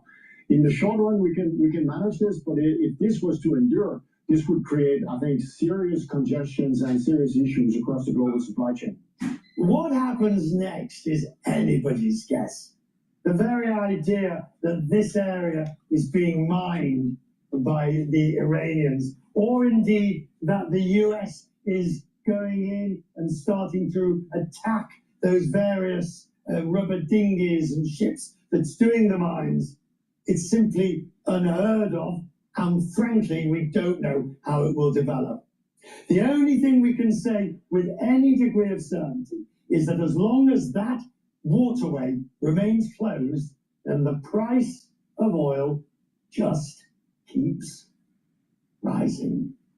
Richard West, CNN, London. With us now, CNN national security analyst Beth Sanner, and with us, CNN military analyst, retired Colonel Cedric Leighton. And Beth, I just want to start with the latest news from what we've been seeing inside the Strait of Hormuz. This is one of the cargo vessels that's been hit. This is a new image we're getting in. Yeah. You can see the smoke coming out of that. It is one of 3 vessels hit, 1, 2, 3 over the last 12 hours or so. So what does this tell you? This is like tanker wars. If the Iranians are doing this to ships in this key shipping lane, what does it tell you about what they're capable of and what their plans are? So what we're seeing now, so we started off with this idea yesterday that they were going to start putting mines in. And I think that we have to understand here that mines are part of a system, right? So it's mines, drones, rockets, missiles, right? And so in this very small area, and the only place that you can pass here is really only 2 miles, not 20 miles. And so when you have this much concentration, what the Iranians are telling us is like, we're in, right? This is now, they have made a decision that they are shutting their own access here by laying these mines. They're shutting themselves in, essentially, and it's worth it for them. So they're all in now. One of the things that they've been saying in the papers this morning is the Iranians are showing they have a vote in all of this. And just to give you one more sense of what this is, them shutting down the waterway, you can see ships here on one end of the strait, ships here on one end of the strait, but by and large, this area here, this most narrow area, 20 miles wide, but the shipping lane itself really just 2 miles, that all but empty. Cedric, I want to go to you with one other development overnight. This is inside Iraq, right? Inside Iraq, a key U.S. diplomatic support center was struck overnight. I'll put well, it was right here. You can see it right here. What, again, does that tell you about what the Iranians have in mind and what they're still capable of? Yeah, so John, good morning.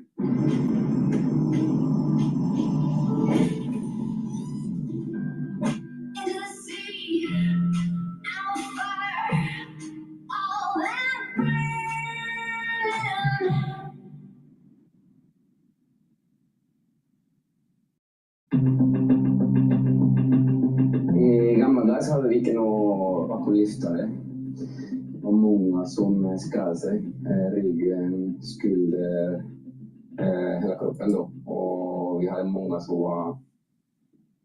Yeah, so John, good morning. What they're doing is they're actually looking at all the different important target sets. They've had a real opportunity to, in essence, case all these targets. They know exactly where our diplomatic facilities are. They know where some of our CIA facilities are. They know where our military facilities are. And the reason they're doing this is their way asymmetrically of going after us. On the one hand, we measure things like number of aircraft taken out. We measure things like number of vessels taken out and how many we put to the bottom of the Persian Gulf. That's all great. But the problem is the Iranians are fighting with other means. And as Beth was pointing out, they are using things like drones, missiles, and mines to take that asymmetric effort forward. And in some cases, they have an asymmetric advantage. And so going after, areas like logistics centers like they did in Kuwait, going after Bin Sultan Air Base in Saudi Arabia, and going after that diplomatic support center in Baghdad is exactly part of the Iranian playbook.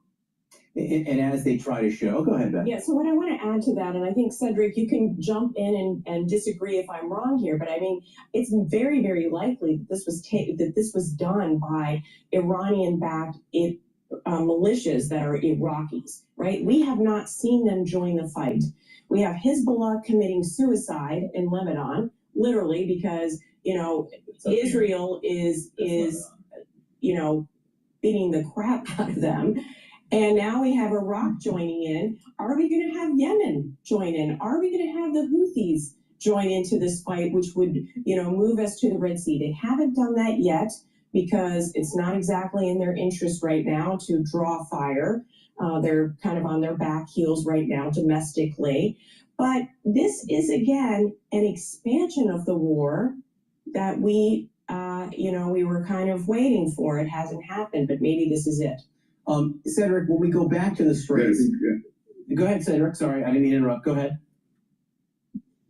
Oh, no, that's okay. What I was going to say is that, yeah, Beth is right. And I think we need to look at the possibility that the Houthis will get involved at some point in time. And that would then mean that two different choke points, the Persian Gulf choke point, the Strait of Hormuz, and the Bab el-Mandeb, who has the Red Sea empties into the Indian Ocean. That is the kind of area that we actually could see some efforts. And that is something where the proxies, just like Beth said in Iraq, the proxies are going to play a role in this, and this is, definitely an expansion of the effort. And the Iranians are controlling that narrative along with their proxies, of course. Yeah, just so you can see what we're talking about regionally. This is the Strait of Hormuz. This would be the Red Sea right here. The Houthis operating right here, perhaps shutting down some of the shipping in and out of that region. One other thing, we were talking about the mines, right? The idea, CNN was reporting that that Iran may be laying mines in the Red Sea. Then CENTCOM, in the Strait of Hormuz. Then CENTCOM released this video. They say is of U.S. warplanes and missiles striking the Iranian mine-laying ships. Is this enough to disable them? I think the Iranians have 5,000 mines that they could use. Would this be enough to stop efforts to mine? Yeah, I mean, it's obviously it helps. But I mean, we're talking about a 1,000-mile coastline, and we're talking about a capacity of Iran to use all manner of ships, dhows, things that look like fishing ships. Yeah, you can't do that at scale, but you can certainly throw one or two over the back of the boat, and no one will know that. It's very, very hard to track down these very small vessels that can lay mines. So I think it's kind of whack-a-mole, and we've only whacked, one mole. I mean, it's not a lot. Just so people say, it's 1,000 miles of coastline here. This is all Iran. Please go to my store, the-studio-reykjavik.com. It's important to get the lozenges and the drops for the cold season and the allergy season. You want to mitigate any throat irritation right away. I have vitamin C orange splash lozenges and Manuka honey in stock. Please go to my store, get a few bags for your household.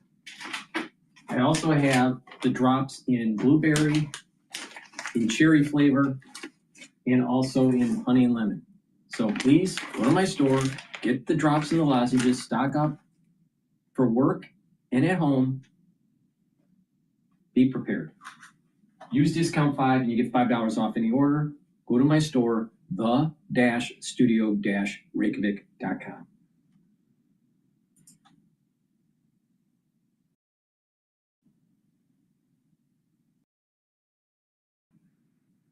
All right, let's see here. I want to see.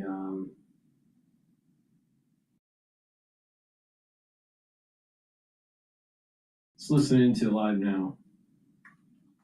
I'm Admiral Brad Cooper here at United States Central Command, where I'm leading the forces executing Operation Epic Fury. First, I want you to know that we continue to keep the families of our fallen heroes and our wounded teammates in our thoughts and prayers. I'd also like to acknowledge and thank the families of the 50,000 American servicemen and women deployed in and around the Middle East. I am grateful for your selfless sacrifice, and I know that Americans across the country hold you in their hearts. Let me start by offering my overall assessment of Operation Epic Fury. In short, U.S. forces continue delivering devastating combat power against the Iranian regime. I've said this before, but it bears repeating. U.S. combat power is building, Iranian combat power is declining. And we remain centered on very clear military objectives in eliminating Iran's ability to project power against Americans and against its neighbors. Every day, we're striking hard at Iranian ballistic missile and drones. To date, we have struck more than 5,500 targets inside Iran, including more than 60 ships using a variety of precision weapon systems. Just yesterday, we had strike waves nearly every hour from different locations and directions going into Iran. We also took out the last of 4 Soleimani-class warships. That's an entire class of Iranian ships now out of the fight. I characterize our strikes as being unpredictable, dynamic, and decisive. Since the first 24 hours of this campaign, Iranian ballistic missile and drone attacks have dropped drastically. But it's worth pointing out that Iranian forces continue to deliberately target innocent civilians in Gulf countries while hiding behind their own people as they launch attacks from highly populated cities in Iran. Of course, Forces executing Operation Epic Fury aren't just defending against Iranian threats. We are methodically dismantling them by hitting Iranian missiles and drones, as we also strike their defense industrial base. Just last night, our bomber force hit a large ballistic missile manufacturing facility, as an example. So it's not just about what's shooting at us today, it's also about eliminating the threat in the future. Now, let me show you a few of the results from the tremendous efforts by America's joint force. Here, you see an Iranian Jamran-class warship, a large patrol ship, a drone smuggling vessel, and 4 other surface combatants docked at Chabahar port in the Gulf of Oman the day before we launched Operation Epic Fury. Here's the same pier 4 days later, all ships taken out of action. This Bayandar-class surface ship was hit and rolled on its side. Here's another example. Here you see 2 Iranian surface combatants docked at an Iranian naval base near the Strait of Hormuz, just hours into the campaign. And here's what they look like 3 days later, engulfed in flames after we struck them with a precision weapon. For years, the Iranian regime has threatened commercial shipping and U.S. forces in international waters. Our mission is to end their ability to project power and harass shipping in the Strait of Hormuz. From the air, we've achieved a concentration of air power with back-to-back waves of advanced fighters creating constant pressure on the enemy every single day. Our dominance is not a solo effort, it's a testament to the strength of our ironclad alliances. We continue to coordinate closely and effectively with Israel in this very large operation, and we are also coordinating and serving side by side with all of our partners in the Middle East. We're on a path to eliminating Iran's ability to threaten Americans and our friends, and we're achieving this through a combination of lethality, precision, and rapid innovation. Let me highlight a few examples, at least the ones that aren't classified, of how we are achieving lethal effects in entirely new ways. First, our warfighters are leveraging a variety of advanced AI tools. These systems help us sift through vast amounts of data in seconds, so our leaders can cut through the noise and make smarter decisions faster than the enemy can react. Humans will always make final decisions on what to shoot and what not to shoot, and when to shoot, but advanced AI tools can turn processes that used to take hours and sometimes even days into seconds. I continue to be impressed with all the branches of the U.S. military. The entire team is performing superbly. Strike operations from our joint force continue, as I said. I assess that we are clearly exercising air superiority over vast swaths of Iran. We have the most integrated air defense umbrella in the Middle East, and our defensive operations from the Army, Navy, Air Force, Marine Corps, and Space Force teams are performing magnificently. A note about the Space Force. Our space superiority has been a critical enabler to this fight. Unseen by the world, the Space Force is doing 2 things. First, they're degrading Iranian capability, and second, they're helping to protect American forces, and I'll have to leave it right there. All told, despite this incredible progress, make no mistake, we remain highly vigilant. And I just could not be prouder of our Operation Epic Fury team, and I know the American people share that same pride. To all our warriors out there, please keep up the great work, and Godspeed. Thanks so much.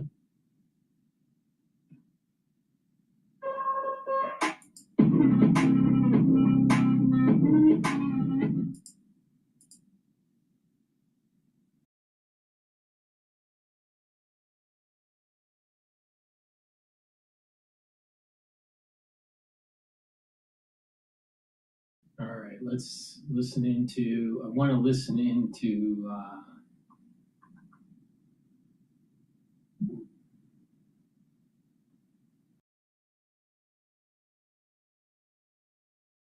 let's see here. Let's see live. Let's see France 24, what they have to say.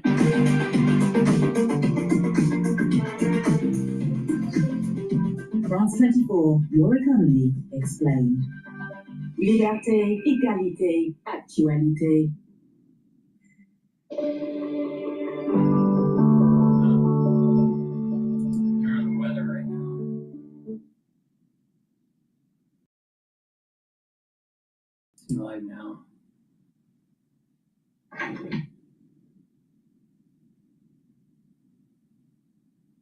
Oh.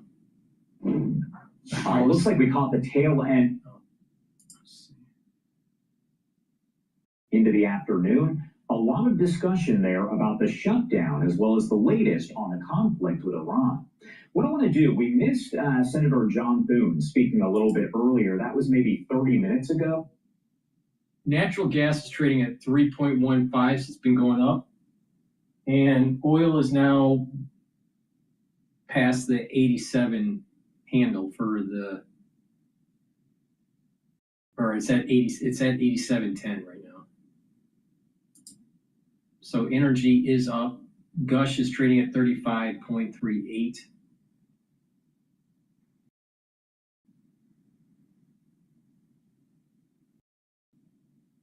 All right.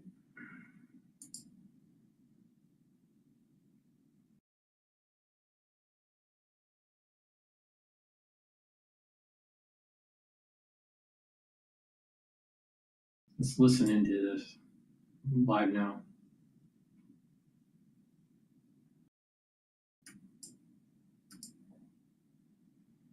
More of these developments out in the Middle East. I want to bring us out to this. It's a social media post courtesy of U.S. Central Command. It says this, that U.S. forces eliminated multiple Iranian naval vessels March 10th, including 16 mine layers near the Strait of Hormuz. Joining us next to talk more about these developments is Fox News' Rebecca Castor. She is live for us there down in Capitol Hill. Now, Rebecca, what is the Trump administration saying about these attacks against Iranian naval vessels? Carl, good morning. Well, that post from U.S. Central Command is just one of many signs that the next phase of this war is going to be fought at sea. The Strait of Hormuz is what everybody is watching. It's a critical waterway where about 20% of the world's oil supply flows daily. And the Iranians have threatened to target any ship that attempts to pass. And they claimed they laid mines in the water to blow them up. President Trump says the U.S. has no reports that they actually did that, but he warned on social media if the mines were placed, they need to be removed immediately, or military consequences to Iran will be at a level never seen. I was just showing here, Rebecca, some of that video that was released by CENTCOM, but I do also want to talk about another cargo ship that was hit apparently in the Strait of Hormuz this morning. So what do we know about that situation? Yeah, according to maritime officials in the United Kingdom, a cargo ship was hit by a projectile early this morning while crossing the strait. It caused a fire on board, and we know the crew had to evacuate. This is the 13th report those UK officials have gotten of an attack in the strait or near the Strait of Hormuz since Operation Epic Fury began. Iran hasn't yet claimed responsibility for a lot of those attacks, but this is exactly what ship captains are afraid of right now, and why hundreds of vessels are basically at a standstill in the region. They don't want to take the risk. So if this attack was done by Iran, they're clearly not listening to the president's threats, and this could further escalate tensions. And then finally here, Rebecca, I see that you are joining us there again from our nation's capital in the U.S. Just yesterday, lawmakers got yet another classified briefing on these strikes in the Middle East and Operation Epic Fury. So what have lawmakers learned, and what can we know in the public? Well, they are sharing very little of the classified information, of course, and Democrats say they still don't have the answers they need to believe that this war is in Americans' best interest. Senator Richard Blumenthal from Connecticut says he's become increasingly concerned that U.S. ground troops will be sent into Iran. And then Massachusetts Senator Elizabeth Warren told us that she thinks the U.S. is basically spending too much money and has other priorities that, you know, these millions of dollars that we're spending on this war could go to instead. Democrats are also demanding Trump officials hold public hearings on the mission so Americans can have all of the facts. We'll see if that comes about. Right, Rebecca Castor with Fox News joining us from Washington, D.C. Rebecca, thank you so much for that update. We'll check in soon. We are going to continue to follow any and all new developments and details regarding the situation in the Middle East. And I want to bring us out to some more social media posts here. This next one, courtesy of the Associated Press, saying that breaking, a projectile hit a cargo ship in the Strait of Hormuz, setting the vessel ablaze after the United States targeted Iranian mine-laying vessels that could target the narrow mouth of the Persian Gulf. Now, this is just one of the points that Rebecca spoke about in that latest reporting. And again, lawmakers will be on Capitol Hill throughout the day today. So we'll see what more comments they have to say on this situation in the Middle East, and if they possibly get another update from the Trump administration.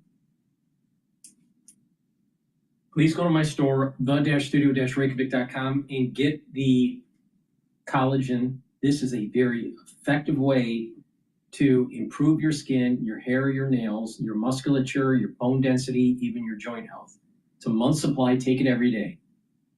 Now, you can take it separately, or you can stack it with some of the other products that I have here. Collagen is something that you would take daily. Take it underneath your tongue and drink filtered water. But this will help to remodel your joints. Very effective with just aging joints or joints where you have damaged during a sport or injured the joint during a sport. But taking collagen will help to remodel the joint by recruiting and using type 2 collagen and ACAN. ACAN helps with the cushioning of the joint, and collagen 2, type 2, helps with the remodeling of the cartilage. Collagen also helps to block the erosion of the joint by blocking two types of enzymes, MMP3 and MMP13, and blocking the pain by blocking EP4. Also, collagen helps to utilize glucosamine to remodel the cartilage and allows the usage of chondroitin to help with the cushioning of the joint. This is very effective to help to remodel and reduce that pain and that inflammation. Super important. Now, what I recommend is that you take the collagen and you slowly work the joint through some stretches. Not if you have an injury or you have arthritis in that joint, you want to do some stretches related to that joint, and you want to do a little bit of resistance training, light resistance training. Take the collagen and then slowly rebuild that joint, all right, and improve the musculature and stretching out those tendons and ligaments, right? So let's say you have an elbow, problem, all right? You have some sort of arthritis in your elbow. What you want to do is that if you have some sort of movement where you start feeling wherever the movement is, either flexing or extension, but wherever that pain starts, right, you want to go a little bit more. So let's say if you're flex and it's painful doing flexing, right? So let's say that you have no pain this way, and then the pain starts this up to this point. You want to go a little bit more and count to 10 seconds or 20 seconds, and then release. All right, and what you're slowly doing is you're slowly working that joint, and then eventually get to the point where you can lift some weight up to that painful level, and then release. Right, so you want to do stretches, and you want to work that joint slowly, and eventually you'll get to the point where you'll be able to fully flex or fully extend, depending on the problem and what joint you're dealing with. But the point here is that you want to do some exercises, right? And you want to take the collagen, and this will help to remodel. Now, you can stack it with the collagen for added benefits, all right?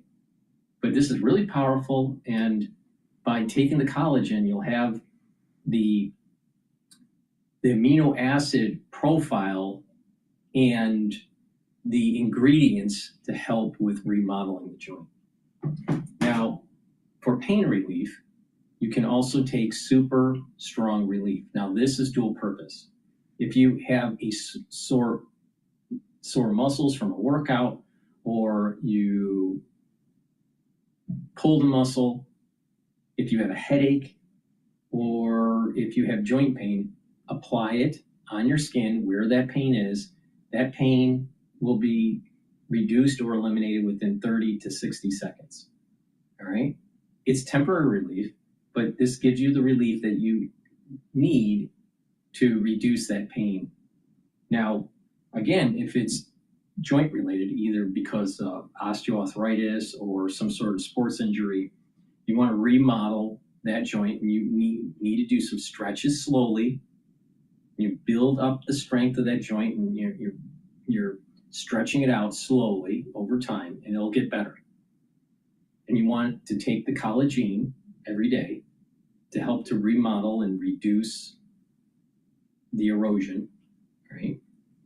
And taking the collagen will help to also give you the amino acids that you need to help rebuild that joint. So please go to my store, get the collagen, and the super strong relief. You can take them separately, but if you have joint pain, taking all three together is actually going to help you. With that, let's continue. Please go to my store, the-studio-reykjavik.com. All right, let's listen into MS Now about Russia very clearly is helping Iran. Josh Einiger in Dubai, also with us, a pair of seasoned diplomats. MS Now International Affairs Analyst, former U.S. Ambassador to Russia, Michael McFaul, and former U.S. Ambassador to the UAE, and former Assistant Secretary of State Barbara Leaf. Josh, a string of new attacks impacting the Strait of Hormuz and the global oil squeeze. What's the latest? Well, the latest on at 6 p.m. now on this evening in this sprawling city, and it's once again on edge. People, not where I am here, but people have been reporting hearing intercepts in the skies over parts of Dubai as this, air campaign continues to ramp up. Iran, however, has been seeming to be much more intentional about targeting specific infrastructure, critical infrastructure, especially around the Strait of Hormuz. You mentioned the lining of the strait with mines.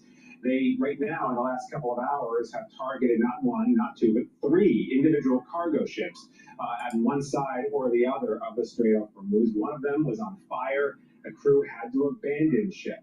Now, there are backup plans to using the strait, which controls or is the conduit for 20% of the world's crude oil. There is a pipeline here across the United Arab Emirates that was designed specifically to be able to bypass the strait. And it connects the region's largest oil refinery, which is west of Abu Dhabi, with a huge oil farm in the city of Fujairah, which is on the Gulf of Oman. It allows ships to come and pick up oil from that location and bypass the Strait of Hormuz. In the last 3 days, there have been attacks by Iran on both ends of that pipeline. The oil refinery was attacked yesterday. It has been taken offline by the government. And the oil farm at the end of the line on the Gulf of Oman had been attacked a couple of days before. It's not clear the extent of the damage, although, as I said, that oil refinery, which produces almost 1 million barrels of crude every day, has been taken offline. There is a second pipeline that crosses Saudi Arabia that has also been waiting for actually decades, in that case, to be needed in the event of a situation like this in the Strait of Hormuz. That takes the oil to the Red Sea, where obviously we've seen in the last couple of years with Iran-backed Houthi rebels, all kinds of issues on that waterway. So not a lot of great options for the oil industry as it watches the supply of oil globally become quite concerning and the prices skyrocket. Josh, is there any more insight into this floated U.S. plan to escort ships through the strait? So there's no... On the PGA Tour, I trust only one caddy. On my lawn, I trust only one pro. It's me, right? Yeah. Trust the pros trust. True. So there's been a lot of talk about that, Anna, but obviously that has not been happening. I've spoken the last couple of days with a variety of shipping executives and experts in this region who say that it really isn't all that practical. In one reason, a U.S. frigate might not necessarily be able to protect a tanker against a swarm of drones any more than anybody else would. Then you've got insurance issues. Insurance companies would not necessarily be willing to insure voyages across the strait until they know it's safe, especially if there are mines in the strait. Then you got the crews. These are human beings who work for a living, who would have to put themselves in grave danger and might not be willing to do that. So really, it seems unlikely that there's going to be any movement through the strait, even if the U.S. military were willing to escort some of these ships. Josh Einiger, thank you for that reporting. Now, Ambassador Leaf, Iran has lashed out at its neighbors, is now apparently trying to lay mines in the Strait of Hormuz. The New York Times reports that the Trump administration has been caught off guard by the scale of the retaliation, reporting some military advisors did warn before the war that Iran could launch an aggressive campaign in response and would view the U.S.-Israeli attack as a threat to its existence. But other advisors remain confident that killing Iran's senior leadership would lead to more pragmatic leaders taking over who might bring an end to the war. What's your view? Was Tehran's response predictable, or did the White House underestimate what they'd be facing? I think unfortunately, tragically, it's a mix of both. Look, everything that Iran has done to date has been predictable. They've talked about it for years, but especially on the back end of the June 12-day war, they began to prepare for exactly this sort of round two of the conflict that they saw, very unfinished with Israel and indeed with the U.S. So taking hostage, in a sense, the Gulf and through it, the international economy was entirely predictable, and it's very difficult to defend against. Ambassador McFaul, President Trump spoke to Vladimir Putin on Monday after reporting by MS Now and others that Russia's providing intel to help Iran in this battle. Trump envoy Steve Witkoff was on that call, and here's what he said after. I can tell you that yesterday on the call with the president, the Russians said that they have not been sharing. That's what they said. So, you know, we can take them at their word, but they did say that. And yesterday morning, independently, Jared and I had a call with Ushakov, who reiterated the same. We can take them at their word. Do you buy that? Of course not. Vladimir Putin's been lying his entire career. The idea that anybody in the U.S. government would take his word, or Mr. Ushakov, the person he identified, the Putin's foreign policy advisor, somebody I used to deal with on a daily basis when I worked in Moscow, at their word, it's insane. Doesn't he have intelligence? I assume Mr. Witkoff has the same briefings that the rest of the U.S. government has that leak the intelligence about the Russian support for Iran, and that he didn't comment on that. But third, why is he on TV talking about this? What U.S. interest is advanced by the clip that you just played? What I see is a government that doesn't know what it's doing, has not figured out what the purpose of this war is, changes it every day, and is playing defense now on something where Russia very clearly is helping our enemy in this war, yet they're afraid to tell the truth about that because they seem quite confused about the entire purpose of this military operation, this war. A string of headlines is declaring Russia as the big winner of this war so far. Given everything we're seeing with the oil markets and in the Strait of Hormuz, how do you see it? So I think it's mixed. On the one hand, we see yet again, like in Syria, like in Venezuela, that Russia does not come to the aid of its allies and partners like Iran. So that, in that sense, I think is good news for us. Number two, whatever the political decision was to go to war, the execution of the plan by our armed forces has been extraordinary. That's a signal both to Moscow and Beijing about our capabilities.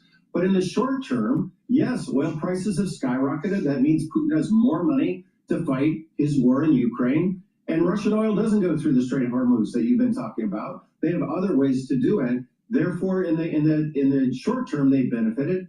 But in the long term, they also benefit from the narrative around the world. For many years, we, the United States, the Biden administration most certainly, has been talking about the illegitimate war that Putin launched without provocation vis-a-vis Ukraine. Now we have a much more complicated argument to try to explain why our war in Iran is legitimate for the rest of the world, but somehow Putin's war in Ukraine is illegitimate. Now, I believe that. I believe that sincerely, but it's a very hard argument to make, and we're losing public opinion around the world about the legitimate use of American power right now. Ambassador Leaf, I also want to revisit what Witkoff said about Iran's nuclear program yesterday. Let's watch. Think about what this.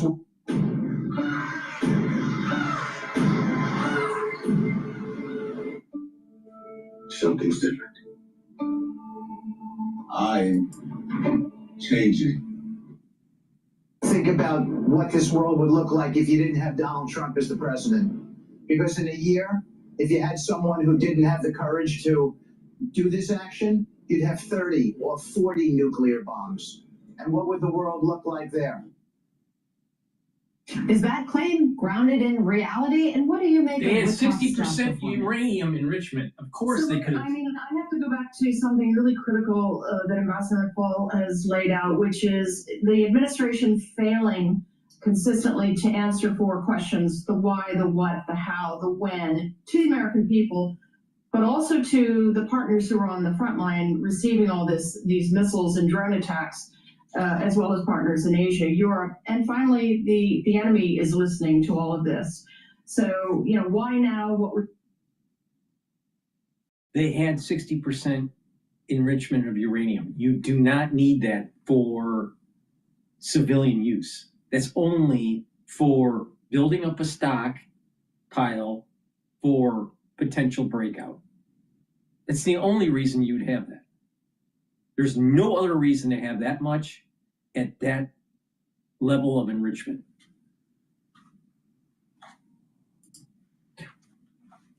rich uranium buried somewhere in Iran, and we are highly unlikely to get at those quantities of nearly weapons-grade uranium through military strikes. So I really, what's missing here at the front end was a sustained and serious diplomatic negotiating effort. And I have to say, I don't think the administration was serious at all on that front.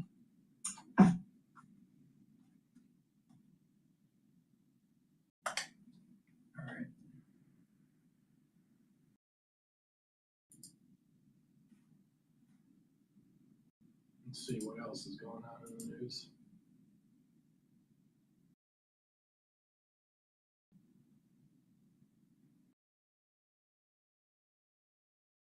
All right, this is DW. Are the United States and Israel about to send ground troops into Iran? After days of intense airstrikes, there's growing talk about what happens next. Could it be boots on the ground? It's a question President Trump answered like this. I don't even want to talk about it now, man. I don't think it's an appropriate question. You know, I'm not going to answer it. Could there be? Possibly, for very good reason. I mean, have to be very good reason. And I would say if we ever did that, they would be so decimated that they wouldn't be able to fight at the ground level. So what options are being considered and how likely are they? We should look at the characteristics of the country. Iran is a very vast and large country.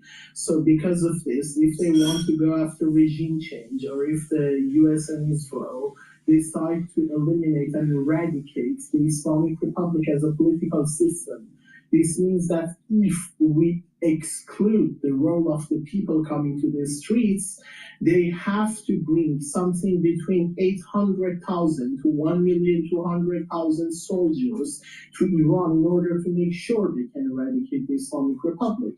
That's a number that I don't think is coming anytime soon, or that's something that I believe is not possible. What is possible instead is a limited operation on ground by special forces. That's Shahin Madaris. He's a Middle East analyst, born in Tehran and director of the Iran team at the International Team for the Study of Security. He believes there are two potential scenarios for the involvement of special forces on the ground. One of them is to retrieve over 400 kilograms of 60% purified uranium that the Islamic Republic still possess. And the other one is the probable elimination of the new supreme leader, the son of the past supreme leader, Mujtaba Khamenei. In both cases, we might be witnessing an airborne operation to pave the way for the special forces to enter. Madaris warns that elements of Iran's military are likely to take cover among civilian infrastructure, and any US or Israeli airstrikes on those sites could come at a high cost to civilians. Well, what they can do is actually quite sophisticated, because from the intelligence and the intel we have been receiving, it is now clear that some of the politicians and some of the responsibles of the Islamic Republic are now hiding out inside the hospitals in different cities. This is something that cannot be dealt with drones and bombs or missiles, because the number of civilian casualties will be quite high. These are the instances and the cases that usage of the special forces can be justified. But even if it's just a limited force of elite troops on the ground, whether American, Israeli, or both, the stakes are still extremely high. Sending in the special forces will have the same threats that they have been facing during each and every operation for which they have been prepared for. But in the Iranian case, it could be a little more complicated, because the Islamic Republic has a long experience in bringing the war into the cities and into urban warfare. If you look at the precedent of the Islamic Republic, in particularly the last 2 decades, is that they have been trying to take hostages, even from citizens with dual citizenship, in order to put their governments under pressure, particularly the European government and the United States government. And well, it's quite imaginable that they would do such a thing with the special forces in case they are captured. And in case they are captured, the sad thing is that the Islamic Republic is not going to treat them based on the Geneva Convention regarding the POWs. The danger isn't just for the US and Israel. Iran's military would be stepping into a confrontation for which it is potentially not prepared. As Shahin Madaris puts it, they're nowhere near the level of their opponents. Well, regarding the ground troops, the equation completely changes, because then we're talking about quantity over quality, because the Islamic Republic's ground troops might be high in number, but the lack of training and the lack of them being armed with new and recent technological weapons makes them quite vulnerable and makes them weak. This is going on why they have the number, but the American and probably the Israeli special forces or the airborne troops will be less, but they will be more enhanced and more efficient dealing with these troops. At this point, we also need to talk about the Kurds. Now, they have deep-seated historical grievances against Tehran, but will they get involved? Well, so far what we know is that President Trump made a statement saying that he appreciates and it is great if the Kurds decide to intervene if they want. And 2 days after that, he made another statement saying that the entrance of the Kurds in this equation can complicate things. They are ready to go in, but I have asked them not to. And this is what President Trump has said so far. On the other hand, the Turkish Minister of Foreign Affairs, Hakan Fidan, said that Secretary of State Marco Rubio already assured him that the Kurds are not going in, because this is also quite an important matter for Turkey. But when we look at the other side, we can see that President Trump made phone calls to the Iraq's Kurdistan's Kurdish leaders, already spoke with them, and as we know, some of the Kurdish leaders are currently in Washington, D.C., so it is still too soon to say what can happen, but what we know is that the Kurds are the only systematically ready, armed groups to go inside the country and fight against the Islamic Republic. And it is also quite important not to fall to the propaganda of the Islamic Republic, calling them separatists trying to annex a part of Iran. So what are the warning signs we should be watching? The indications that this could be moving towards the deployment of ground troops inside Iran. Choosing Mojtaba Khamenei as the next supreme leader of Iran means that the Islamic Republic is not still letting go of the political will to revive the nuclear program, the ballistic missile program, and the proxy groups within the Middle East region. So this means that the attacks will continue against the Islamic Republic, and they will try to eliminate the new supreme leader as well. It's quite important to observe and hermeneutically analyze the first speech that this new supreme leader is going to make to understand what are going to be the core targets and the core lines that they are going to follow regarding the future policies of the Islamic Republic. That could be a sign for us. Well, that's all for now. DW News is covering this breaking news story, giving you the latest and please go to my store, the-studio-reykjavik.com, and get the resveratrol. Resveratrol helps to boost up your energy levels. It soaks up free radicals, helps the health of the mitochondria, so you'll produce more ATP, so you have more energy at the cellular level. Resveratrol helps with youthful gene expression and helps to get rid of cells that are in senescence. This is really important to slow down the aging process and to improve your skin. Resveratrol helps the basal layer of your skin, so the new skin cells that are produced are healthier. This stacks really well with C60. Also, get zeolite. Zeolite will help to detoxify your body. It helps to detoxify heavy metals, toxins, and chemicals. When you detoxify your body regularly, you're helping your immune system and your endocrine system, but you're also helping with brain function. Now, zeolite, you just take 3 small drops underneath your tongue, drink the filtered water, do that every day, and you're detoxifying your body. Please go to my store, the-studio-reykjavik.com, and get the zeolite. Probiotics, super important. You can get 2 types of probiotics from my store, the-studio-reykjavik.com. The one that I have in my hand is the veggie cap version. I also have a powdered version on my store. If you prefer to take the powdered version, please go to my store and get the probiotics. Now, good gut biome will help many different organ systems. It helps with brain because it'll allow you to get rid of that brain fog. Also, it'll help to improve your sleep. A lot of people don't realize that better sleep also can happen when you have a better gut biome. Your metabolism will be better. You'll be able to absorb your nutrients better, and your immune system at the gut level will improve. So please make sure you take a probiotic. Go to my store, get the veggie cap version or the powdered version.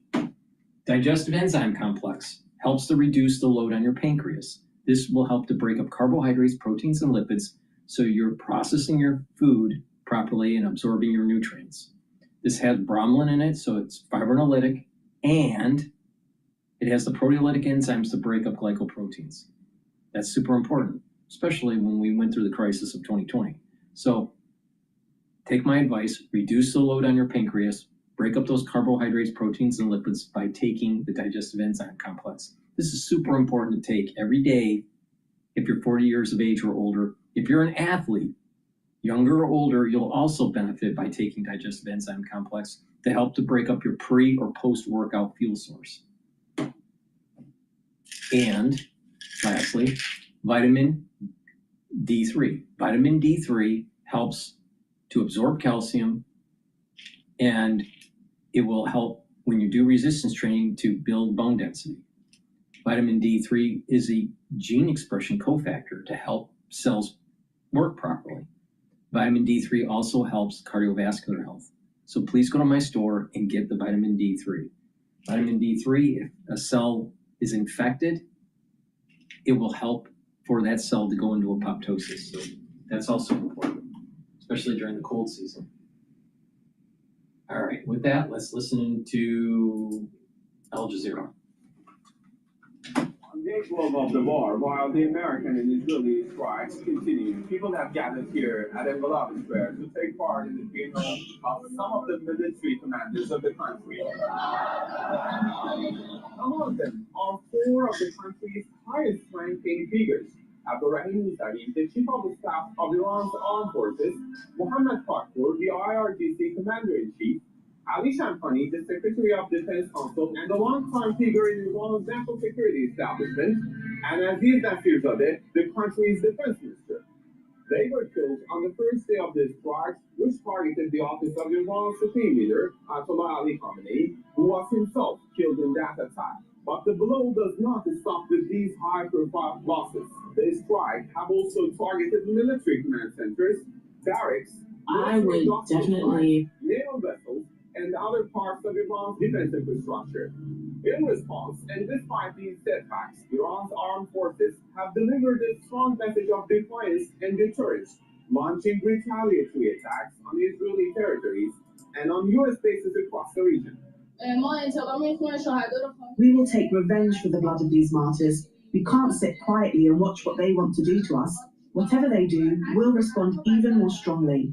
The path the region's on must change. Conditions must be such that the shadow of war is no longer over us, so that we can live our lives. The region should move forward in the way we believe it should, and we'll stand firmly on that path. We'll stand firm. Death to America, death to Israel. We're not afraid. We don't fear. As long as we're alive, we stand behind the revolution. These were our dear ones and the best among us. I hope we'll be able to continue their path, and God willing it won't happen again, and that we will teach the enemy a lesson so that such martyrdom will not be repeated. The public mood here is marked by a strong sense of resistance. For many people here, as the war goes on, the funeral is not just about a moment of mourning, but also a political statement. Al Jazeera, Tehran. Joining us from the Iranian capital is Fouad Izzadi. Fouad, you're a professor at the University of Tehran's Faculty of World Studies. Iran is signaling that no tanker is going to go through the Strait of Hormuz, not 1 liter of oil, without their say-so. And they are expanding their list of targets to financial and banking institutions in the Gulf. What do you make of Iran's strategy 12 days into the war? You're correct. After the bombing of the oil depots in Iran a few days ago, the country, I think, has decided to go beyond pure military targets. This is okay. So people have been paying attention to me throughout this broadcast. Gush is now at 35.43, 35.45. That is longing in the exploration energy companies. UCO is an ETF leverage for crude oil. That's trading at 35.15. That's up. And oil futures now are trading at $88.44.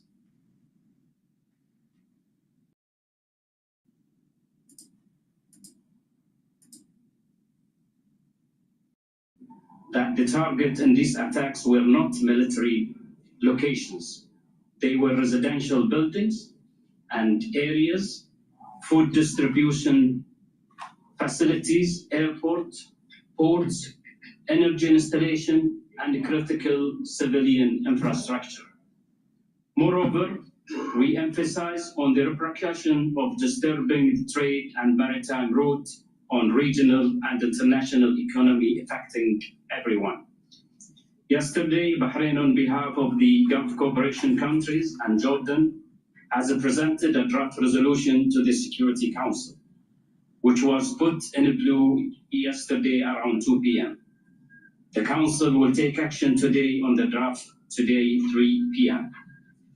The draft resolution has three main components. First, condemnation in the strongest terms of the Iran heinous attacks, which constitute a breach of international law and a serious threat to international peace and security, with the pressure on Iran to halt attacks on innocent civilians and urban targets. Second, demanding the cessation of hostilities by the Iran and the cessation of provocation by Iran, including the use of proxies. Third, deploring Iran's deliberate targeting of innocent civilians and civilians objects, including critical infrastructure, such airports, energy installations, commercial venues, as well attacks and threats to the Strait of Hormuz and the entire global maritime layout. This demand echo the outcome of the GCC ministerial meeting, the most recent extraordinary ministerial meeting at the League of Arab States, and the communique of the GCC EU extraordinary ministerial meeting. We hope that the Security Council speak today in one voice in support of our inherent right to defend ourselves in the face of the unprovoked aggression as enshrined in the UN Charter. We've been listening to the Bahraini ambassador to the United Nations. This is related to an event that we're following today, will happen over the next few hours, and that is that Gulf countries have introduced a draft resolution at the United Nations Security Council, meaning the council members are going to vote on this resolution. And we just got information on what's in the resolution. It condemns Iran's attacks on neighbors. It demands that Iran ceases hostilities, and it deplores Iran's deliberate targeting of civilian infrastructure, such as airports, the Strait of Hormuz, and other civilian targets. Back to Fuad Azadi. Fuad, thank you for your patience. This is a very simple question. Does Iran care that its neighbors are introducing a resolution at the UN? I think Iran cares. Iran wants to have good relations with these neighbors. Iran is following UN Charter, Article 51. If a country is attacked, it's called the right for self-defense. Iran is defending itself. U.S. is attacking Iran. Iran has the right to target legitimate U.S.-linked targets. And it's unfortunate that the government of Bahrain has given a huge base to the Americans. They have used these bases to attack Iran, unfortunately. And Iran has no other choice to do that. These governments shoot down some of Iranian missiles, and the debris falls in places that Iran did not intend. So Iran is not targeting the Bahraini government or the Bahraini people. They want to have good relations. These are governments that have access to petrodollars. They have spent billions of dollars in missiles. Iran is already fighting two regimes. With Canva AI, you'll never design alone again. Just tag in Canva for instant design feedback and suggestions, all from within. The Islamic Republic of Iran has launched at the territory of the state of QETTR a total of 151 ballistic missiles, of which 140 were intercepted.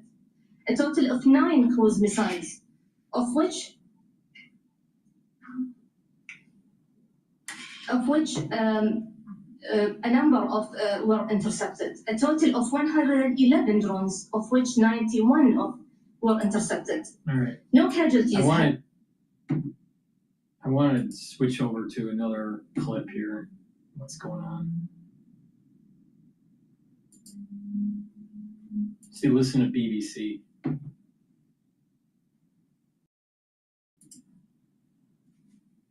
Arabia, Brazil, and Azerbaijan, to give you some examples.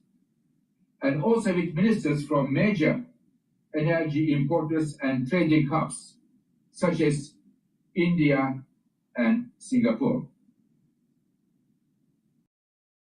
We have convened 2 extraordinary meetings of IEA member governments on the situation. And I thank all the IEA members for the strong sense of urgency and solidarity that they have brought to the station. I was also invited by France's G7 presidency to brief and discuss meetings of G7 finance and also energy ministers this week on the energy market station. I would like to thank President Emmanuel Macron of France in this regard. Dear colleagues, as a result of the discussions among IEA members, I can now announce that IEA countries have unanimously decided to launch the largest ever release of emergency oil stocks in our agency's history. IEA countries will be making 400 million barrels of oil available.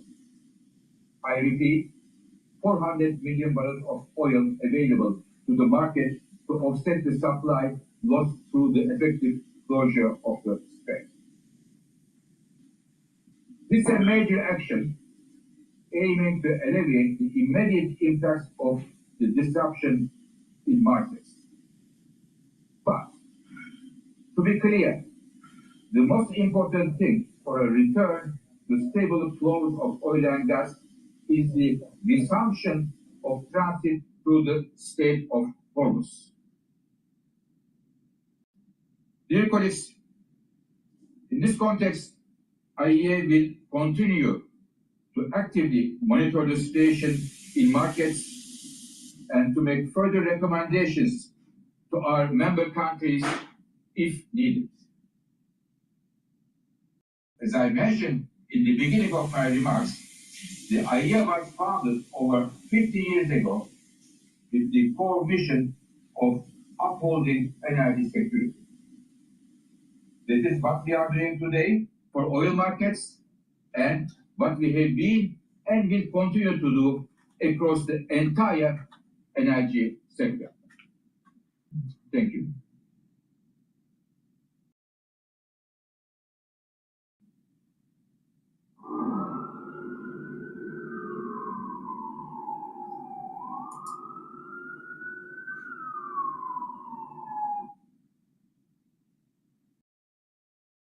All right, let's listen into Carlisle's take on oil and gas hoarding. Peter Piper persistently missed packages, so he scheduled his deliveries with Amazon Business. Peter Piper and positively prospered. Amazon Business, your partner for smart business buying.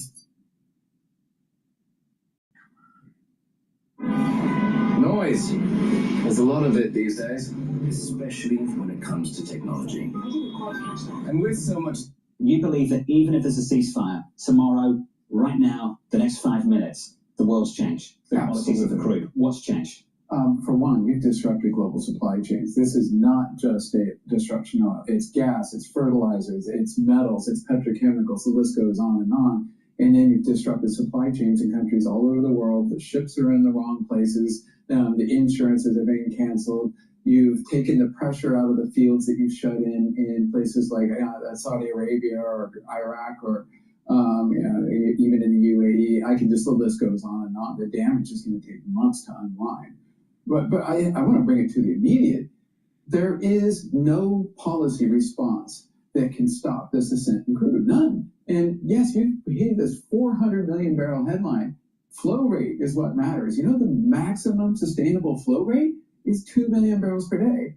So 400, that'll take them 200 days to get that out. And you put that in the context of a disruption of, let's net it out of this, it's got to be somewhere around 18 million barrels per day right now. You're just a minuscule in terms of offsetting it. So again, there's not many options here. What would you call this then? A PR campaign?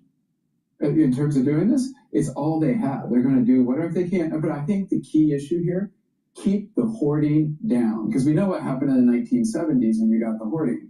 It created an increase of demand of somewhere around 2 million barrels per day.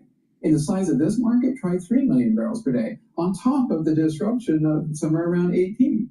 That word comes up in your research repeatedly, hoarding. Yeah. China has been rewarded for doing just that absolutely. Over the last 12 months. Do you think others will follow now?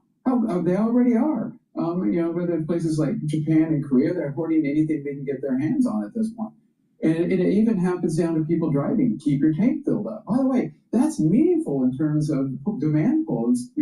Most people drive and they take it down to about a quarter fill and then refill it. Now they're going to be going into the gas station, filling it back up every time it gets to a half or even 3/4. So what kind of premium you're talking about longer term? We were just speaking with Steve Ott of Federated Hermes earlier, saying that if oil prices go above $90 for a prolonged period of time, that will cause real damage to the underlying economy.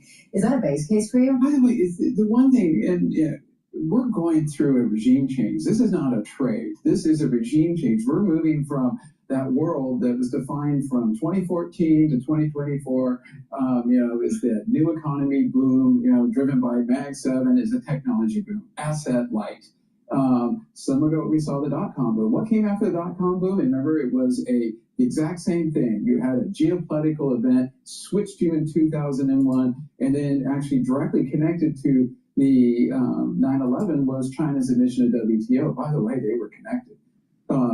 George Bush Jr. needed to use force in the Middle East. He needed a vote in the UN Security Council. He traded admission of China into the WTO to get that vote. Boom, you're off to the races. You were in an asset-heavy boom that lasted for over a decade of 2014. Then we went into the current light asset one. And look, we're again in one of these huge geopolitical events. And I think the big thing to watch is when Xi and President Trump meet at the end of this month, and that's going to be where the negotiation happens. You could argue that 2020 was the real jumpstart to the reindustrialization of the world, because people realized, oh, wait a second, the physical world actually takes time, unlike sending things digitally. I just wonder how much still needs to be priced in to the physical world. And we've just been shown the risk in the oil markets, but more broadly, how much are we underpricing some of what I don't think we know what can happen here. And what's going to happen, we're going to reprice everything.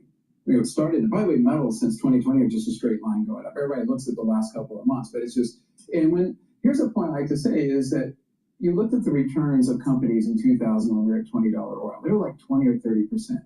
By the time we were around 2005 or 6, you're at 60, 3 times on the oil price. What do you think the returns were? They were going down because the overall cost structure of the industry was rising.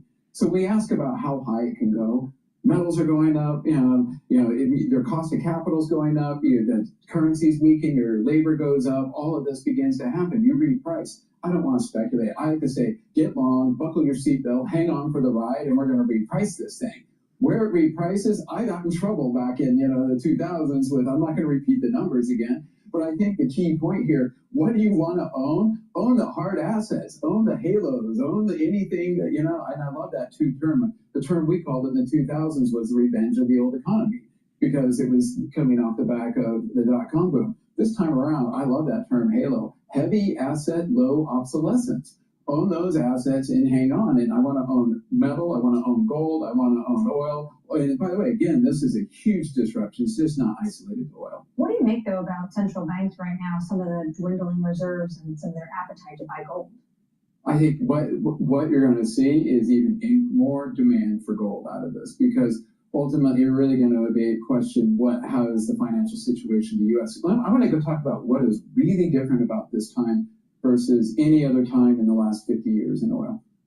Anytime the oil price would spike, pre-22, before the U.S. and Europe froze central bank assets on Russia, anytime oil prices would spike, you would have capital rotate into the U.S., the recycling, that was the petrodollars. That would act like QE buffer, it's called a shock absorber to the rest of the economy. That goes into gold now. So ever since 2022, commodity prices spike, these emerging markets get money. What do they buy? They buy gold. They buy anything but dollar-denominated assets because they don't want to get sanctions imposed on them like what happened to the Russians. And as a result, you don't have that money coming back. One other point you got to keep in mind is now transfer payments are bigger. The U.S. debt is bigger. The interest payments are bigger. So when oil prices go up, headline inflation goes up, that gets much bigger. In fact, we estimate if you go to 120 and stay there, you're going to crowd out $150 billion of private credit because you're going to have to basically issue that in public credit. Jeff, do you think the world is more vulnerable now than we were in 1973? But the U.S. right now is a net exporter. Oh, it's a net exporter at the income cash flow level, meaning they produce as much as they consume, roughly. And I think you get an excess of around $80 billion on a $30 trillion economy. But let's say, put it this way, I call it the paradox of energy dominance. Let's go to the wealth level. Let's look at the equity market.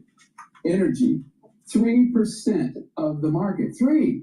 How big are the things that are short? 53%. So you're long 3, it's short 53 at the wealth level. And what is the multiple on that 3? It's like 12 or 13. What is the multiple on the other one? 36.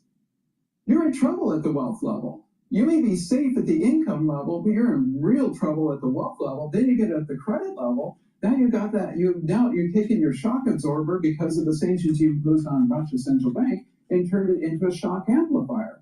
So again, I agree with you 100%. Energy dominance at the cash flow level, but not at the wealth level and not at the credit level. Jeff, final question. So Aisha, refiners there have clearly got a bit of a cushion. Can you tell us how big that cushion is and how quickly before we start to see headlines across the Bloomberg on shortages? Oh, you already are. Jet fuel in Singapore spiked to over $230 a barrel. Yeah, you're at that point, and that's the 40 is only amplifying it. And you just took out a 900,000 barrel per day refinery that was bombed in the Gulf. So the situation on refined products is, and I think the key point here is it's Asia is going to be the one that's going to be in the deepest problem.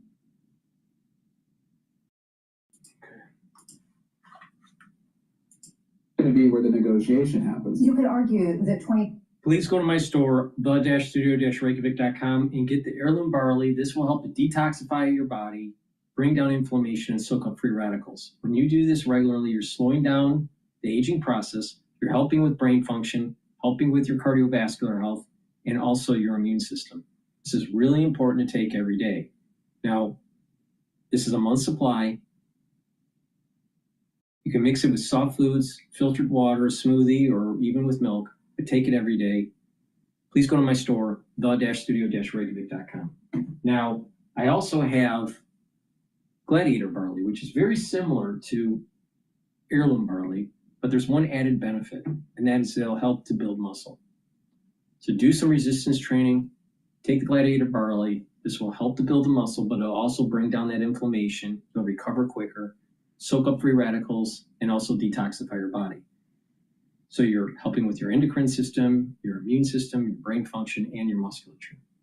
Now you can take it separately, but you can take it also with Myotrol, or you can take the Myotrol separately. But Myotrol helps with the gene expression to maintain and build muscle. This is really important to take if you're 40 years of age or older. Take it every day. This has polyphenols, flavonoids, and lignans to help with the gene expression to build muscles and maintain muscles. Now, Myotrol will also help the health of your mitochondria, so you'll have more energy to maintain that muscle. And if you're an athlete, younger or older, you'll benefit from taking Myotrol.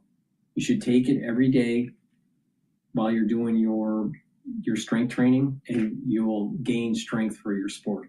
Now, the best combo here is to take the Gladiator barley with the Myotrol to help build muscle and maintain muscle. Please go to my store, the-studio-reykjavik.com. You'll also notice that by taking Gladiator barley, you will be recovering from your workout quicker because of bringing down that inflammation. Because when you work out, you're bringing up inflammation in your joints and in your muscles, but also generating more free radicals. So you want to soak up those free radicals with the superoxide dismutase that's in here. So please go to my store, the-studio-reykjavik.com.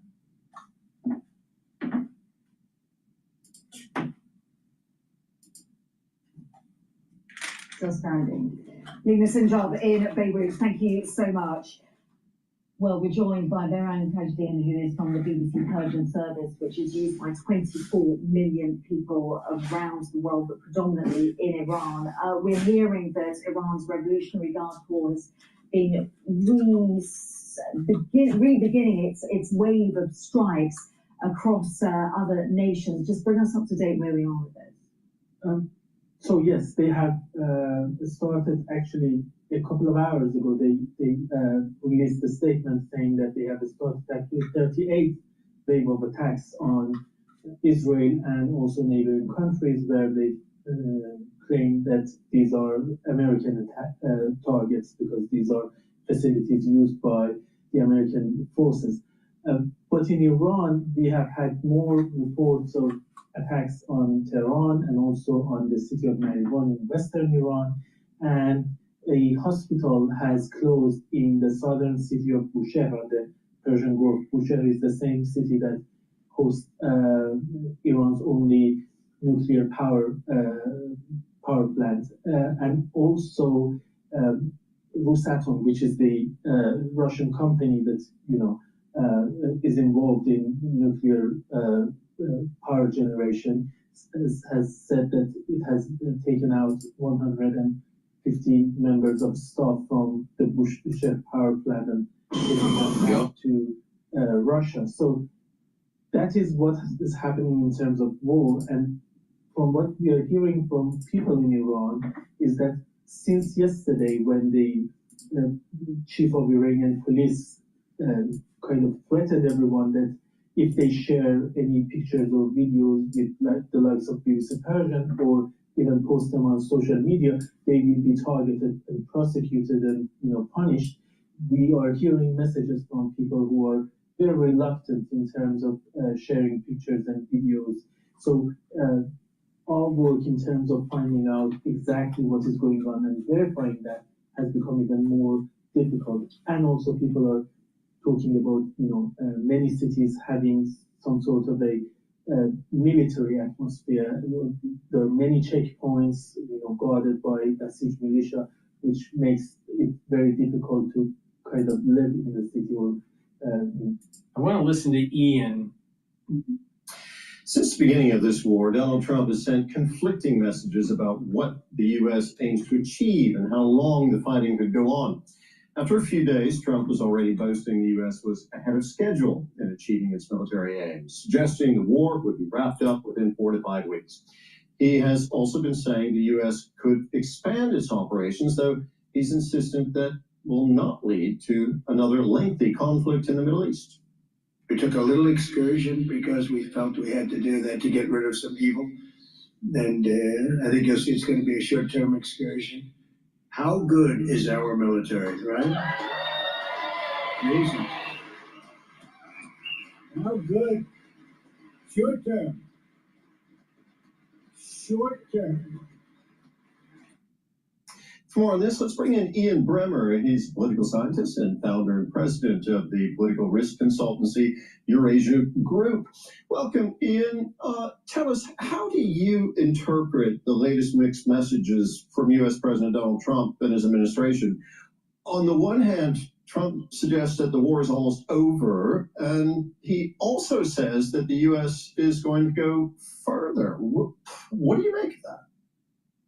He's looking for an off-ramp, and it's challenging. He's put himself in a bit of a box, both in terms of Israel, which is very interested in this war going a lot farther than I think the Americans have appetite for.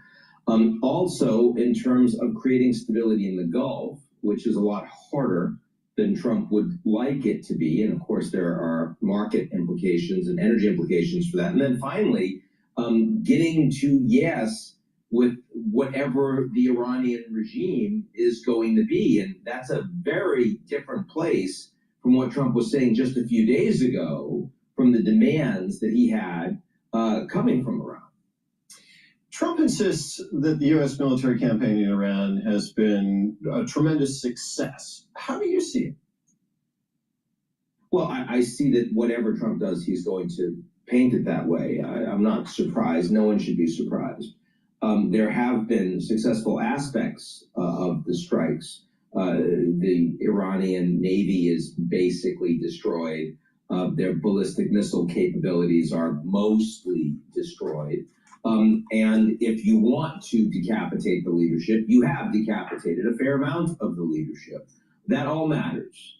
But they still have nuclear capabilities and stockpiles of enriched uranium. They've got a lot of drones, and they have the capacity to make a lot more drones, and they're very cheap. And they can be ramped up quickly, as we've seen from the Ukrainians, even under wartime conditions, some 4 million a year that they're producing. So Iran can do that. And then further, Trump has said that he was going to rescue the Iranian people. Right now, if the war were over tomorrow, the Iranian people are in worse condition than if Trump had never launched a war. So that ain't happening. And he said that he has to have a say over the next leader of Iran. Well, that doesn't appear to be happening either.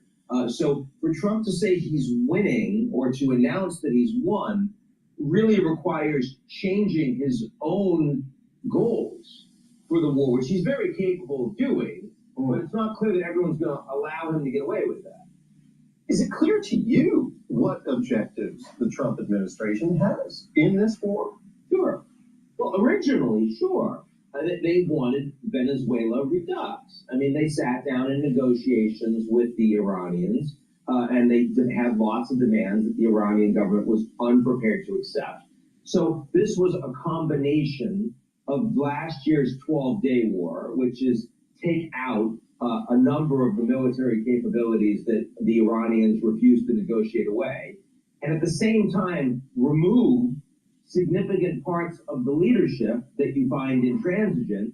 And then once you've done both of those, you're in a better negotiating position with leaders that come in that, of course, are willing to negotiate with you because they've just seen what you're capable of doing. In other words, bigger than Venezuela, but the same basic playbook. And by the way, Trump has been wildly successful with that playbook in Venezuela. There's only one problem, and that's that it turns out that Iran is not Venezuela. From the beginning of this war, people have been looking to figure out what Trump's objectives are and whether there's any consistency there. It does not appear to be a lot of consistency. If we don't know what the real mission is in Iran, how will we know when it's been accomplished, and how will Trump know and Netanyahu know that it's time to end the war? Well, I just told you what...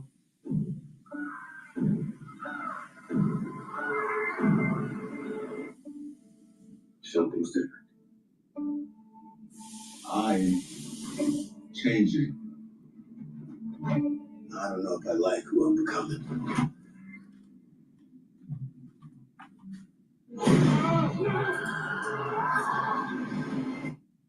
Well, I just told you what the mission was. The problem is that that mission has failed, and they don't have a backup plan. So now Trump is flailing around for a backup plan. Netanyahu knows what the mission is. It's destroy this regime, destroy their capabilities to project power around the region, both directly and through proxies. He's been doing a lot of that over the last couple of years, by the way. Now, for Netanyahu, if that means a civil war, not such a big problem. For Netanyahu, if that means lots and lots of Iranians get killed, his population generally supports that. As long as the regime goes away, they're very supportive of the war. The problem is the United States is not. The American population opposes this war, opposes the high oil prices, opposes the 7 American servicemen and women that have already come back dead, and they're having a hard time figuring out why Trump needed to do this. Because the entire war is on Trump, right? I mean, this is not one you get to blame Biden on. You don't get to blame the Israelis. You don't get to blame the Europeans or the Gulf states. Trump chose to do this. He chose to do it by himself, without his allies, without the Europeans, without the Gulf states, only with Israel. He chose to do it at the time that he did, and he chose to do it much, much larger than what was necessary to just take out the military and nuclear capabilities. So to the extent that all of that is now failing, Trump owns it. And by the way, Secretary Hegseth said that just this morning. He gave a press conference. People were saying, well, you know, when is this war over? He said, hey, this is all Trump. Like, he's the decider. He's the one that will decide. He has this hand on the throttle. He'll decide, just as he decided the mission, he'll decide when it's over. So it is completely Trump's war.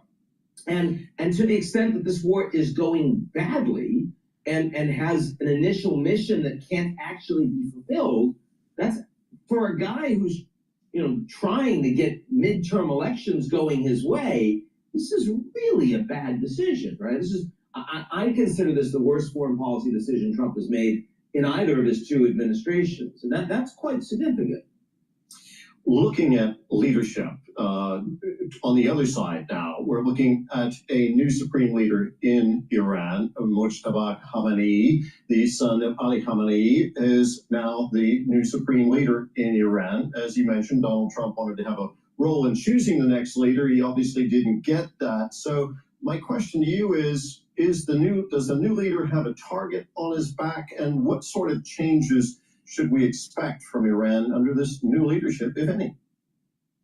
He does have a target on his back. I expect that that target is more of an Israeli target than an American target. I think Trump is clear that he would be willing to work with this guy even now, though he didn't say that a few days ago, if the war came to a close and they could find a way to reopen the straits, stop the drones from being hit. For this point, Trump would be okay with it. I mean, there are problems there. Again, this is a regime that is still very capable and willing to brutalize their own population. They killed an estimated 30,000 in the matter of just a few days. And I've heard that not just from American sources, I've heard that from European sources over the past weeks, back in January. And you know, that capacity and willingness to repress their own people is not diminished today. I mean, a lot of the reason why you see the Iranians continuing to pop off drones and missiles across the region is to show their own population, we are still in charge. Don't think about coming after us.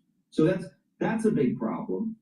And also, you know, the Americans have a big problem in dealing with this guy, even beyond how much brutality the Iranian people will experience. As of right now, the United States, as Europe, want lower oil prices. That means you still need the oil to come out of the Persian Gulf, including from Iran. And Trump has thought about taking Karg Island, where all of that oil from Iran is exported. So far, they've chosen not to do it because they worry that it could be a disaster. Lots of casualties, and maybe the Iranians blow it up. The Iranians also have all of this enriched uranium stockpiles. The Americans have thought about sending in commandos to take it out, maybe to remove it from Esfahan. They've chosen so far not to do it because it's extremely dangerous. It's hard to destroy. American troops would be at a lot of risk if they do that. So far, Trump hasn't made that order. But if he ends up with the regime that he hates, with money coming from oil that he can't stop, to pay for a nuclear program that they will be dead set on getting, because the one way you avoid getting decapitated is if you've got nukes, right? We've learned that is a problematic set of facts for this American president. Let's talk about the broader implications of this war, Ian. You've already mentioned oil. Iran has effectively closed the Strait of Hormuz, disrupting oil and gas shipments from the Gulf. What would be the impact if it stays shut for many weeks or even months? Well, it's hard to imagine oil going much more than 120 for a sustained period of time, because at that point you see lots of demand destruction, that you change consumer behavior, change industrial behavior of the people that are buying the oil. So oil prices are at 120, but the total volume is down, the total demand is down, the amount of money that's going through the economy is down. That's obviously really problematic.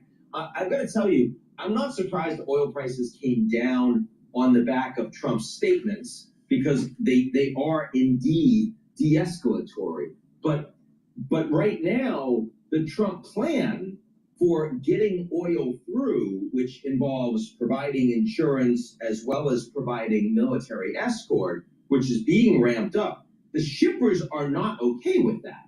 They say this is still too dangerous. As long as Iran has the ability to shoot drones, we don't think it is okay, even with escorts, to send these ships, that we are risking our crews. It's unacceptable.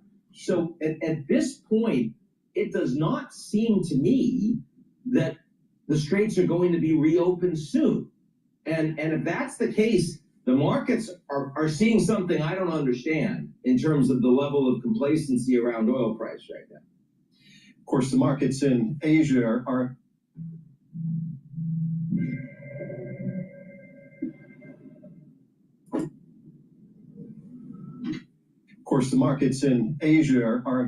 have been hit harder, particularly in South Korea. We're seeing like 8% drops there, but we'll see where that goes from day to day. This conflict, though, it's engulfed the whole region, and the impact is being felt around the world. Looking at this bigger picture, what are some of the more far-reaching implications of this war that maybe aren't getting talked about as much as they should? Because you're really good at connecting the dots of things happening in the world. Help us out here understand what it could mean in the in more far-reaching terms? Well, I mean, the most obvious one is that the Russians are beneficiaries. The oil price is up. The Indians have had their sanctions suspended so they can buy more Russian crude. A lot of the weapons that were going into the Ukrainian fight that the Americans were selling to the Europeans are now going to be needed for Iran and the Gulf, all of which makes life easier for Putin and more challenging for Zelensky in that ongoing fight. Very important to your viewers. Beyond that, the Gulf states are very angry. They're particularly angry at Israel, but they're angry at the Americans too for why it is that they were put in this position, why it is that they're vulnerable. Long-term, the potential that the Abraham Accords will be under strain, and that the willingness of some of these governments to maintain stable relations, functional diplomatic relations, economic relations, technology relations with the Israelis, given everything going on, that's a concern. And then, of course, you have the fact that anti-Semitism has already been way up in terms of attacks around the world. Terrorism, radical Islamic terrorism, something we haven't spoken as much about, but the Iranians have been one of the leading exporters. And, you know, with this decapitation strike, that, of course, is something that you would expect a much greater worry, not just in the region, but more broadly. And that's something, I mean, it's hard to imagine that, you know, a country of 93 million people, you take out their leaders and it's fine. And Trump announces the war is over and the war is actually over. That is hard to imagine. A country that already was teetering on lack of any economic capacity to take care of its people, with a massive water crisis, with electricity crisis, with extremely poor infrastructure. Now that's all getting blown up. You know, what's the possibility that Iran as a country starts to fall apart? And there are massive refugee flows as a consequence of that, humanitarian crises, weapons flows that suddenly are all over the place, to, you know, because people sell whatever it is they have. Those are longer term concerns that I think are going to be clear consequences of this war for, again, well beyond when the fighting in Iran stops. And finally, you've called this conflict a war of choice, suggesting that it wasn't really necessary. What kind of message does that send to the rest of the world? Could it serve as a precedent for other countries looking to eliminate a perceived threat from a rival or conquer new territory? Well, the Russians don't need much of a signal to try to do that. They're just incapable. The Chinese definitely would feel more justified, say, in Taiwan, but I don't think they need more of a justification. They just don't have that military capacity today, and they also don't have the military leadership, plus they're very risk averse. But certainly Venezuela sent that message to lots of folks. The big message is that the most powerful country in the world, the most powerful military in the world, is acting unilaterally. And they're doing so not only without concern for international law, and it wouldn't be the first time that happened, but also without coordination with any of their core allies. And that's something that certainly unnerves the Europeans, the Canadians, the Japanese, the South Koreans, Australians, countries all over the world. This had been the most powerful alliance, NATO and the US-led group of military alliances more broadly.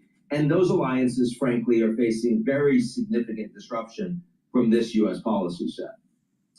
Ian, thank you very much for your insights. That was Ian Bremmer from the Eurasia Group. All right, we're going to compare it with what Victor has to say. Now, Ian, from my take, was a little bit judgmental, a little bit harsh, a little bit too critical on Trump's policy. But he's a never-Trumper, right? Please go to my store, the-studio-reykjavik.com, and get the Boomer Boost. This has 68 nutrients. It has a very comprehensive compound profile shown on the screen here. This will target multiple systems. This will help with brain function. It'll help with cardiovascular health, rev up your metabolism, slow down the aging process, increase your energy levels. Now, take a scoop of this each day, mix it with soft foods like hummus, yogurt, applesauce. This will also help control your A1C levels. In addition, by doing some calorie restriction in taking this, because you'll have a steady burn of energy throughout the day, you can lose weight if you want to lose weight. This will also help with musculature. So many benefits from taking this. You will notice the benefits of this within 72 hours when you start taking this. You'll have a steady burn of energy. You'll be sleeping better. You'll be getting rid of brain fog. You'll be able to think faster, have better memory. And overall, when you're taking this every day, you'll start noticing that your body is aging slower. You'll have more longevity. And this stacks really well with C60. So please go to my store, the-studio-reykjavik.com, and get the Boomer Boost. All right, let's listen to Victor Davis Hansen. I haven't seen this video, but I suspect that he'll be a little bit more aligned with Trump compared to Ian. Know what the ultimate aim was the purpose in World War II to just fight them to a standstill? Was it to destroy the Nazi government? Was it to reclaim all of Western Europe and then make sure that they were democratic governments? That happens in war. A lot of things are articulated as you go on. There's been a lot of criticism of the Trump administration over what will be the end game in Iran. Some are impalpable, one is impalpable, one is favorable.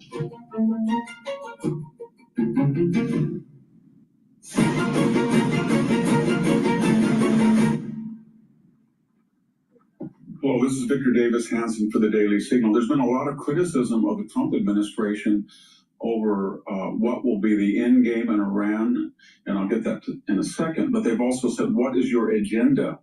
And they criticize Trump, for example, citing that he wants to demilitarize Iran so it doesn't have ballistic missiles or drones and the capability to attack its neighbors, or that it wanted to ensure that it did not have a nuclear weapon, which the Iranians themselves brag that they have the ability to make 11 right now, should they wish, or had we not bombed.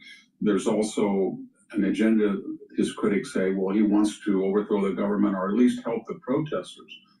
Well, he wants to do all three. They're not mutually incompatible. When we went to World War II, we really didn't know what the ultimate aim was. Joseph Stalin was our nominal ally, and he was shocked when Roosevelt and Churchill kind of on the fly in 1940 at the Casablanca conference said, actually, our aim is unconditional surrender. Nobody thought it was at the time. Was the purpose in World War II to just fight them to a standstill? That's what Russia originally thought. Was it to destroy the Nazi government? Was it to reclaim all of Western Europe and then make sure that they were democratic governments? Is that what we said? Or we didn't say we were going to do that in the Eastern Europe. We thought we were, but there were a lot of aims in World War II, both in the Pacific and the European. That happens in war. A lot of things are articulated as you go on. As far as the outcome, I think there's three possible outcomes, and there is sort of a deadline that is self-imposed. We're only 8 months from the November midterms, and it will be adjudicated on the economy, and Trump is not talking about the economy because he has his hands full with Venezuela and the Iran war. People have talked about Cuba. At some point, very quickly, he's going to have to pivot and start talking about the economy and the good things that he will argue that he has done.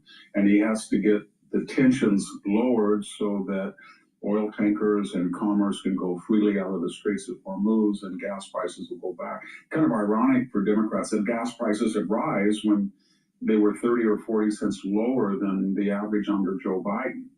So they have risen temporarily due to speculation because, after all, we're the largest oil producer in the world and self-sufficient in oil. It's speculation about what might happen next that's raising oil prices. So there is a pressure on this administration to get the job done. I mean, there's going to be three possible outcomes. I mean, we haven't articulated which it is. Some are impalpable. One is impalpable. One is favorable. The first is that we put so much pressure on the Iranian theocracy that would be defined by destroying its infrastructure, its meetings, its leadership, its military, its weaponry. The Revolutionary Guards are scattered and attrited.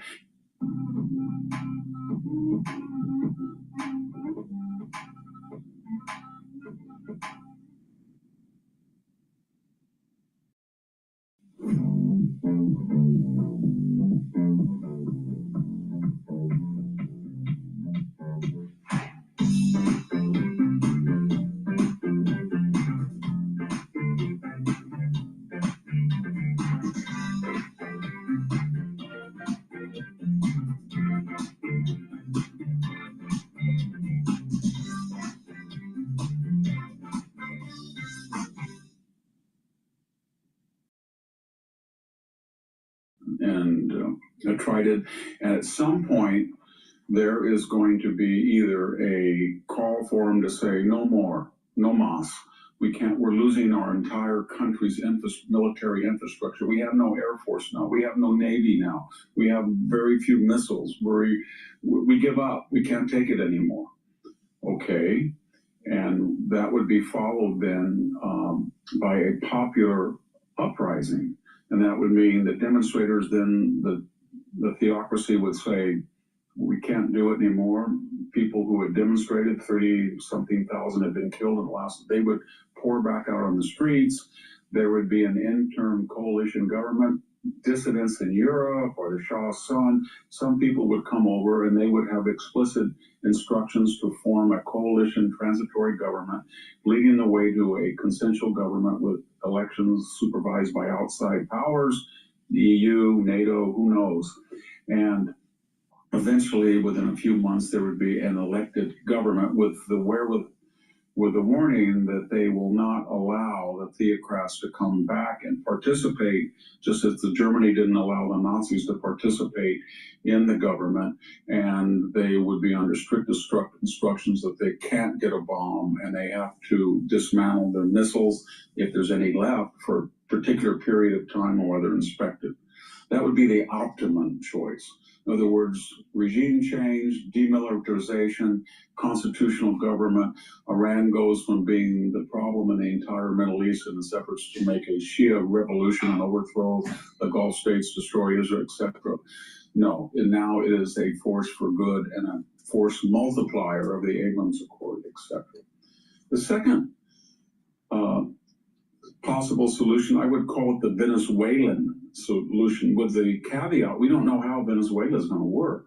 But in this scenario, we get somebody who is a dissident or had ties with a former government, but is secular, such as a military general, one of the lower generals, 1 or 2 star, that haven't been formidable figures in the top hierarchy of the theocracy. And they come and say the malacracy is dead.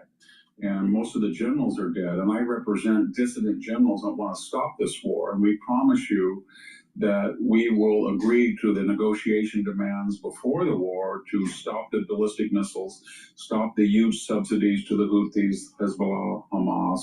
We will stop all nuclear proliferation. We'll allow you to come in, and we will exercise power with the proviso, if the people want us to have a transition, we're willing to talk about that. That's not so good because you're not getting the dissidents and the people immediately in the process.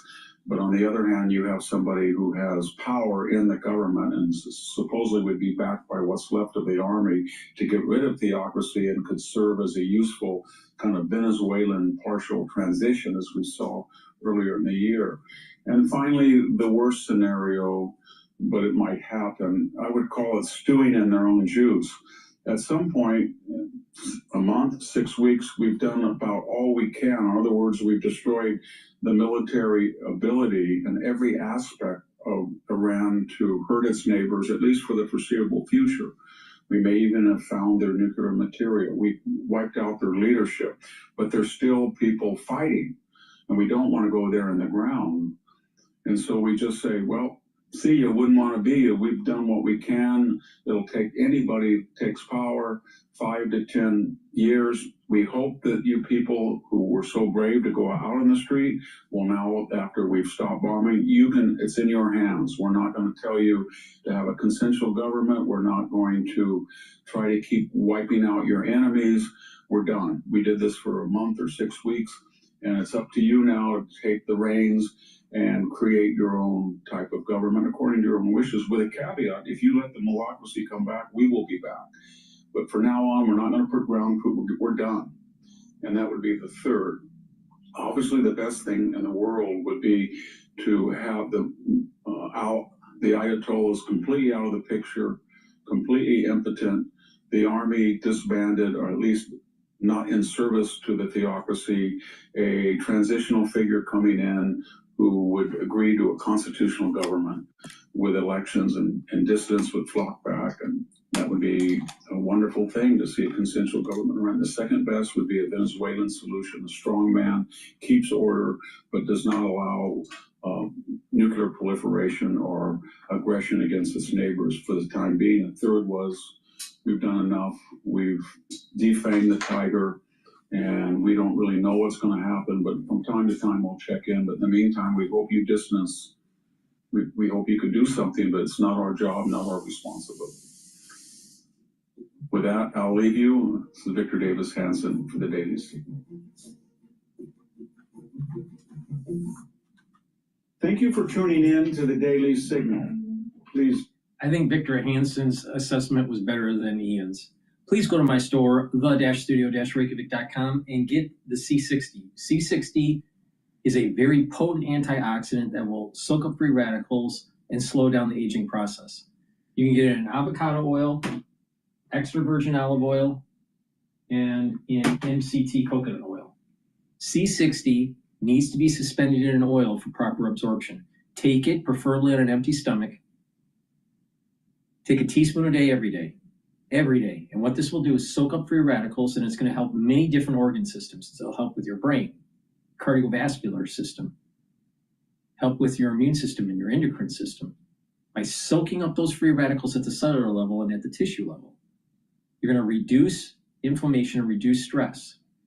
The mitochondria in cells will improve. The health of that mitochondria will improve, and the ATP creation will improve, so you have more energy. By soaking up free radicals at the vascular level, you're reducing plaque formation. And by soaking up free radicals and reducing inflammation and stress at the neuron level, you're keeping your neurons healthy. So please go to my store, take a teaspoon a day every day to slow down the aging process. C60 also works at the basal layer to improve your skin. You take this every day for a year, and you're going to visibly look younger. So please go to my store, the-studio-reykjavik.com. The link is in the description of this video and all my videos. Please click the link, get the great supplements that I offer.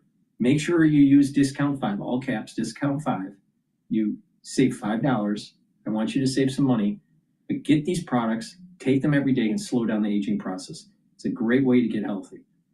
Thank you for supporting the channel. Thank you for watching. I greatly appreciate it. That's the end of the broadcast for today, and I will see you soon.